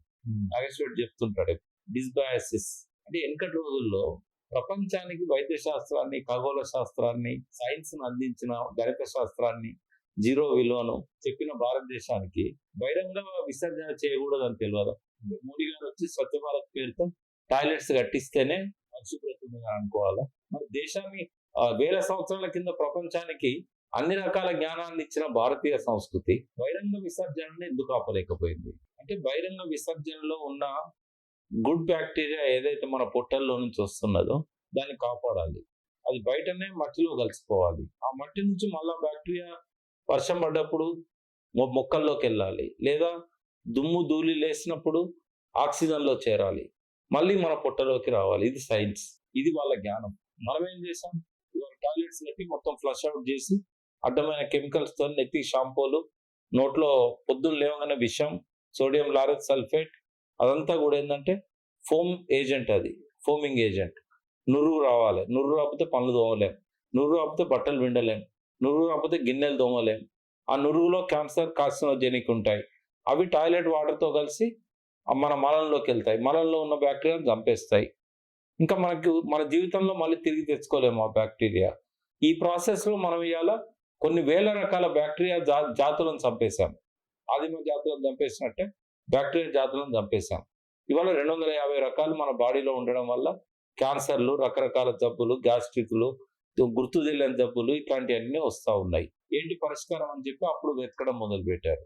ఎక్కడ దొరుకుతాయి ఈ బ్యాక్టీరియా అంటే చేతులారా మనము ఫ్లష్ అవుట్ల ద్వారా చంపుకున్న బ్యాక్టీరియాను వెతకడం మొదలు పెట్టాం. ఎక్కడో చైనాలో, జపాన్లో ఆదివాసుల దగ్గర పోయి వాళ్ళ మలాన్ని టెస్ట్ చేసి కనీసం 1250 రకాలు ఇందులో ఉన్నాయి. మన దగ్గర 250 రకాలే ఉన్నాయి. వాళ్ళు ఆరోగ్యంగా ఉంటున్నారు, వాళ్ళు పరిశుభ్రంగా ఉంటున్నారు, వాళ్ళు నాగరికతకు దూరంగా ఉంటున్నారు, ప్రకృతిలో భాగంగా ఉంటున్నారు. ఆ మలంలో నుంచి మళ్ళీ బ్యాక్టీరియాను వేరు చేయడానికి వాళ్ళకి స్పెషల్ టాయిలెట్స్ కట్టించి నెల రోజుల తర్వాత అది పౌడర్గా మారిన తర్వాత ఆ బాక్స్ను తీసుకొచ్చి మళ్ళీ -70 degrees దగ్గర ఆ బ్యాక్టీరియాను ఫ్రీజ్ చేసి దాన్ని హాంకాంగ్లో స్టూల్ బ్యాంక్స్ అని పెట్టి ఆ స్టూల్ బ్యాంకు నుంచి లక్షలాది రూపాయలు పెట్టి ఆ బ్యాక్టీరియాను తీసుకొచ్చి క్యాప్సూళ్ళలో పెట్టుకొని లక్షల రూపాయలతోని మళ్ళా నోట్లో వేసుకుంటున్నాం ఆ మలంలో నుంచి. ఒక పాయింట్ చెప్పాను నేను అంతే. ప్రకృతి ఏంది, మనం ఏంది, ఇవి ఎవరు చేయాలి, ఎవరు ఆలోచించాలి? తెలుసా వీళ్ళకు? ఇది తెలుసా ఎవరికైనా? అంటే ప్రకృతిని నాశనం చేసుకున్నాం, మన శరీరాలను నాశనం చేసుకుంటున్నాం, డబ్బు వ్యామోహంలో పోతున్నాం. పోయేటప్పుడు ఏమన్నా స్వర్గానికి బంగారు మంచం తీసుకుపోతామా, బంగారు కిరీటం తీసుకుపోతామా? ఇవాళ ట్రంప్ దేశాలన్నీ కబలిస్తా ఉన్నాడు. పోయేటప్పుడు ఎలా చచ్చిపోతాడు? గదే కదా శవపేటిక అలా పెట్టి భూమిలో పెడతారు కదా. అంటే గ్రీడీనెస్ తోని ప్రకృతిని ధ్వంసం చేస్తూ మనల్ని మనం ధ్వంసం చేస్తున్నాం. ఈ 250 జాతుల బ్యాక్టీరియా ఉన్నది కాబట్టి మనిషిగా బతుకున్నాం. ఇప్పుడు రేపు అవి కూడా 250 నుంచి 100కు వచ్చినాయి అనుకో, మానవ జాతి అనేది ఉండదు, అంతరించిపోతుంది. ఎందుకంటే ఒక ఈకో సిస్టమ్ ఉండేది. మనిషి ఒంటరి కాదు, మనిషి దుమ్ములో ఉండేవాడు. ఆ దుమ్ములో ఉన్న బ్యాక్టీరియా మళ్ళీ శరీరంలోకి వచ్చేది. మనిషి చుట్టూ చెట్లు ఉండేది, ఫ్లవర్స్ ఉండేది. ఆ ఫ్లవర్స్ నుంచి వచ్చే ఫ్రాగ్రాన్స్ నుంచి, ఆ పరిమళాల నుంచి మంచి బ్యాక్టీరియా వచ్చేది. చుట్టూ కూరగాయల తోటలు ఉండేది. మనిషి విసర్జన చేసిన మలం నుంచి ఆ కూరగాయల మొక్కల ద్వారా మళ్ళీ అది మనకు బ్యాక్టీరియా వచ్చేది. మనిషి చుట్టూ ఉండే ఈకో సిస్టమ్ లో కోళ్ళు ఉండేది, బాతులు ఉండేది, కుక్కలు ఉండేది, ఆవులు ఉండేది, బర్రెలు ఉండేది, ఎడ్లు ఉండేది, సమస్త జంతుజాలం మన చుట్టూ ఉండేది. ఎక్కడ చూసినా కూడా చెట్లు ఉండేది, కాయలు ఉండేది. వీటన్నిటి ద్వారా ఆ వెరైటీ బ్యాక్టీరియా మన కడుపులోకి వచ్చేది. ఈ మూసీలో పండించే కూరగాయలకి వెళ్ళి పాథోజన్స్ వస్తాయి కానీ బ్యాక్టీరియా వస్తుందా? ఇవి ఎవరు చేయాలా? ఇది నేను మిగులుతానా? మీరు చెప్పగలుగుతారా? ఆంధ్రప్రదేశ్లో ముఖ్యమంత్రుల పేర్లన్నీ ఇప్పటిదాకా పరిపాలించిన వాళ్ళు, ముఖ్యమంత్రి పేరే గుర్తుండని సమాజానికి ప్రకాష్ అంటూడు ఒక ఎమ్మెల్సీ అయితేంది, ఒక ఎంపీ అయితేంది, ఎవడు గుర్తుపెట్టుకుంటారు? మనం ఏం contribution back to the society ఇవ్వగలుగుతాం? ఆ 100 మంది ఎమ్మెల్సీలో ఒక ఎమ్మెల్సీ ఉంటే బ్యాక్ టు ది సొసైటీ ఏమైనా ఇవ్వగలుగుతామా? మనం పుట్టినందుకు జీవన ప్రమాణాలు పెంచాలి, నిర్లక్ష్యానికి గురవుతున్న వాటిని ఆదరించాలి, మళ్ళీ దాన్ని రివైవ్ చేయగలగాలి. ఇలా నదులను చంపుకున్నాం, గాలిలో ఆక్సిజన్ లేదు, నీళ్ళల్లో ఉండాల్సిన స్థాయిలో పిహెచ్ వాల్యూ లేదు, ఉండాల్సిన స్థాయిలో శుభ్రత లేదు. ఇవాళ మినరల్ వాటర్ అనే పేరుతో డీమినరలైజ్డ్ వాటర్ తాగుతున్నాం, మోకాలు నొప్పులు స్టార్ట్ అయినాయి, శరీరం అంతా గుల్లైపోయింది. ఫార్మా మాఫియా ఏది ఇంట్రడ్యూస్ చేస్తే అదే చదువుతున్నారు మెడికల్ సిస్టంలో డాక్టర్లు. వాళ్ళని తప్పు పట్టలేము. వాళ్ళు నేర్చుకుంటున్నది మనం నేర్చుకున్న ఆయుర్వేదానికి పూర్తి విరుద్ధం. ఇవాళ హ్యూమన్ మైక్రోబయోమ్ ప్రాజెక్టు 2008లో మొదలుపెట్టి 2016లో పూర్తయింది. దాని పరిశోధన ఫలితాలు బయటకు వచ్చిన తర్వాత ఇవాళ గట్టు మీద డాక్టర్స్ ఆలోచిస్తూ ఉన్నారు. ఒకసారి గట్టు లివర్ గురించి ఆలోచిస్తే ఇప్పుడున్న మెడికల్ సైన్స్ అంతా కూడా అది పనికి రాకుండా పోతుంది. ఇప్పుడున్న కార్పొరేట్ హాస్పిటల్స్ పనికి రాకుండా పోతాయి. ఒక లివర్ అర్థమైతే సూపర్ స్పెషాలిటీస్ అవసరం లేదు. వీళ్ళు రూట్స్ వదిలిపెట్టి బ్రాంచెస్ను పట్టుకుంటూ ఉంటారు. అంటే ఏది సరిగా లేదు, ప్రకృతి సరిగా లేదు, మన శరీరం సరిగా లేదు, వైద్యశాస్త్రం సరిగా లేదు, న్యూట్రిషన్ అనే దాని మీద ఆలోచన లేదు. Prevention is the better than cure అంటాం. ఆ ప్రివెన్షన్ గురించి ఆలోచన లేదు. ప్రభుత్వాలు అట్లే పోతున్నాయి, ప్రజలు అట్లే గొర్రెదాటుడుగా పోతున్నారు, తెలుగునోడు సంపాదించుకుంటున్నాడు. వనరులను దోచుకోవడమే ఇవాళ విద్య అయిపోయింది. వనరులను పరిరక్షించుకోవడం, వనరులను పునర్జీవించడం అనేది లేదు. ఇంజనీర్లు డ్యాములు కట్టడం, నీళ్ళను ఎట్లా పొలాలకు మళ్ళించడమే తప్ప మళ్ళీ భూగర్భంలో నీళ్ళను ఎట్లా పెంచాలి, రిజువనేషన్ ఎట్లా చేయాలి, ఈ చెట్లను నరకడమే తప్ప చెట్లను పెంచడం లేదు. అంటే ఇవన్నీ ఎవరు పట్టించుకోవాలి? అందరూ రాజకీయాలలో ఎమ్మెల్యేలు, ఎంపీలు, ఎమ్మెల్సీలు, మంత్రులు అయితే ఇవి ఎవరు పట్టించుకోవాలి? ఈ చైతన్యాన్ని అలా జంజీకి ఎవరు ఇవ్వాలి? ఇప్పటిదాకా రాజకీయాలే మాట్లాడాం, నోరు లేని ప్రకృతి గురించి ఎవరు మాట్లాడాలి? దేవునికి మొక్కినంత మాత్రాన వర్షాలు పడతాయి. మనం చేయాల్సిన పని మనం చేయాలి కదా. పాపాలన్నీ చేస్తారు, తిరుపతికి లైన్ కడతారు, స్పెషల్ దర్శనం చేస్తారు, చెంపలు వేసుకుంటారా? ఆ లడ్డు తింటే పోతుందా పుణ్యం అంతా, పాపం అంతా పోతుందా? రాజకీయ నాయకుడిని సినిమాలు విలన్ ఎందుకు చూపెడుతున్నాయి అంటే విలన్ గా మారిపోయింది కాబట్టి. అట్లా చూపెడితేనే ప్రజలు సినిమా చూస్తారు కాబట్టి. లీడర్ అనేవాడు has to lead the people, has to lead the nature. But డిఫరెన్షన్ తారుమారైంది. ప్రజలకు ఉంటాయి కొన్ని తెలిసి తెలియక చీప్ టేస్ట్లు ఉంటాయి, వాళ్ళకు దురాలోచనలు ఉంటాయి, అజ్ఞానంతో వాళ్ళు తప్పుగా ఆలోచిస్తారు. ప్రజలను తన దారికి తెచ్చుకొని ముందుకు నడిపించేవాడు లీడర్ తప్ప ప్రజల బాటలో ప్రజలు ఇట్లా అనుకుంటారనుకునేవాడు లీడర్ కాదు. ఇవాళ లీడర్స్ ఎవరు లేరు, అంతా లెడ్ బై ది పీపుల్. నేను ఆ గౌరవం ఇవ్వాల్సుకుంటే ఒక కేసీఆర్కి ఇస్తాను, కేటీఆర్కి ఇస్తాను, అందులో ఉన్న కొంతమంది మంత్రులకు ఇస్తా. విజేతలు భిన్నమైన పనులు చేయరు, భిన్నంగా చేస్తారని చెప్పి టిఆర్ఎస్ క్యాబినెట్ కొంతవరకు చూపెట్టింది, మోడీ క్యాబినెట్ కొంతవరకు చూపెట్టి వాళ్ళకి ఇస్తాను నేను గౌరవం. అంటే ఇట్లాంటివన్నీ పట్టించుకోవాల్సింది ఆర్ఎస్ఎస్. ఇలా పోర్నోగ్రఫీ విపరీతంగా ఉంది. ఎవరి సెల్ ఫోన్లోనైనా పోర్న్ సినిమాలు చూడొచ్చు. మరి జరుగుతున్న మహిళల మీద అత్యాచారాలకు, అరాచకాలకు అది ఎంతవరకు బాధ్యత ఉంది, దాన్ని ఎందుకు నిషేధించొద్దు అనే ఆలోచన ఈ ప్రభుత్వాలకు ఎందుకు రావట్లేదు? వాడు ఏదో నేరం చేశాడని తీసుకుపోయి కాల్ చంపేశాడు సజ్జన్నారు. అదే సజ్జన్నారు వాళ్ళని ఇంటర్వ్యూట్ చేసినప్పుడు మేము ఇట్లాంటి అన్ని చూసి మేము ఇట్లా తయారైనామని చెప్పారు కదా, మరి అది ఎందుకు చెప్పి కేటీఆర్ గారికో ఇప్పుడున్న ఐటీ మినిస్టర్ శ్రీధర్బాబుకో దాన్ని ఎందుకు ఆపియరు మీరు? కష్టం అదేమన్నా ఒక బటన్ ప్రెస్ చేస్తే ఇవన్నీ అయిపోతాయి కదా. ఢిల్లీలో కేజ్రీవాల్ చేయగలిగాడు కదా. అంటే ఈ నేరాలకు వాటి మూలాలకు ఏ రకంగా కారణం అనేది అర్థం చేసుకునే స్థాయిలో ఈ రాజకీయ నాయకులు ఉన్నారా? ఎందుకు ఈ పేదరికం ఉంది ఇంకా 75 ఏళ్ల తర్వాత? ఎందుకు నిరక్షరాస్యత ఉన్నది? మౌలిక సమస్యలు ఎందుకు పరిష్కారం కాలేదు? మోడీ గారు ఎందుకు ఆలోచించట్లేదు? ఈ దేశంలో అట్లాంటివన్నీ ఆలోచించి అంత నెట్వర్క్ ఉన్న సంస్థ ఒక ఆర్ఎస్ఎస్. మరి ఎందుకు మోహన్ బాబు గారి దృష్టికి, సుదర్శన్జీ గారి దృష్టికి ఈ విషయాలు పోవట్లేదా? వాళ్ళు ఎందుకు లీడ్ తీసుకోవట్లేదు? ఇవాళ వాళ్ళు మాట్లాడితే వాళ్ళ చేతిలోనే ఇవాళ కేంద్ర ప్రభుత్వం ఉంది, వాళ్ళు మాత్రమే ప్రభావితం చేయగలుగుతారు కేంద్రాన్ని. మరి మహిళల మీద అత్యాచారాలకు ఇది ఆపండి, హిందూ సంస్కృతిలో తల్లిగా చెల్లిగా గౌరవించిన సంస్కృతి ఇది, మనం ఇట్లా చూడకూడదు మహిళను అని చెప్పలేకపోతున్నారా? ఇవన్నీ వాయిస్ లేని ఈ ఆక్రందనలు ఆవేదనలకు నాలాంటి వాళ్ళే వాయిస్ కావాలి. ఇవాళ అడవుల్లో నుంచి వచ్చే వాళ్ళే మళ్ళీ సమాజానికి నడక నేర్పాలి. ఇలాంటి యంగ్స్టర్స్ ఛానల్స్ కేవలం రేటింగ్ కోసం కాకుండా భావజాల వ్యాప్తికి ప్రజలకు అవసరమైన కల్చరు, ప్రకృతికి అవసరమైన ఇన్పుట్స్ ఇవ్వడానికి ఛానల్స్ వాడుకోవాలి. Thank you so much sir. Your insights were very useful. ఆనెస్ట్గా మీరు పొలిటికల్ గా చెప్పిండ్రు, మీ చిన్ననాటి కథలు చెప్పిండ్రు, ఆ కథల నుంచి వచ్చిన ఐడియాలజీ చెప్పిండ్రు. 10 సంవత్సరాల రాజకీయ ప్రస్తావన పొలిటికల్ ఐడియాలజీ అంటుకోకుండా రాజకీయాలు ఎట్లా చేసుకుంటూ రావాలో కూడా నేర్పిండ్రు. లాస్ట్ కి మీ విశ్లేషణ on nature is beautifully, it's a divinity లాగా అనిపించింది. నేర్చుకోవాల్సింది చాలా ఉంది sir. And thank you so much for your time. మళ్ళొకసారి ఖచ్చితంగా మీ టైంని మేము మళ్ళొకసారి బయింగ్ చేస్తాం. తప్పకుండా గిరీష్, మీరు మంచిగా తీసుకెళ్ళండి జనంలోకి. భావజాల వ్యాప్తి చాలా కావాలి.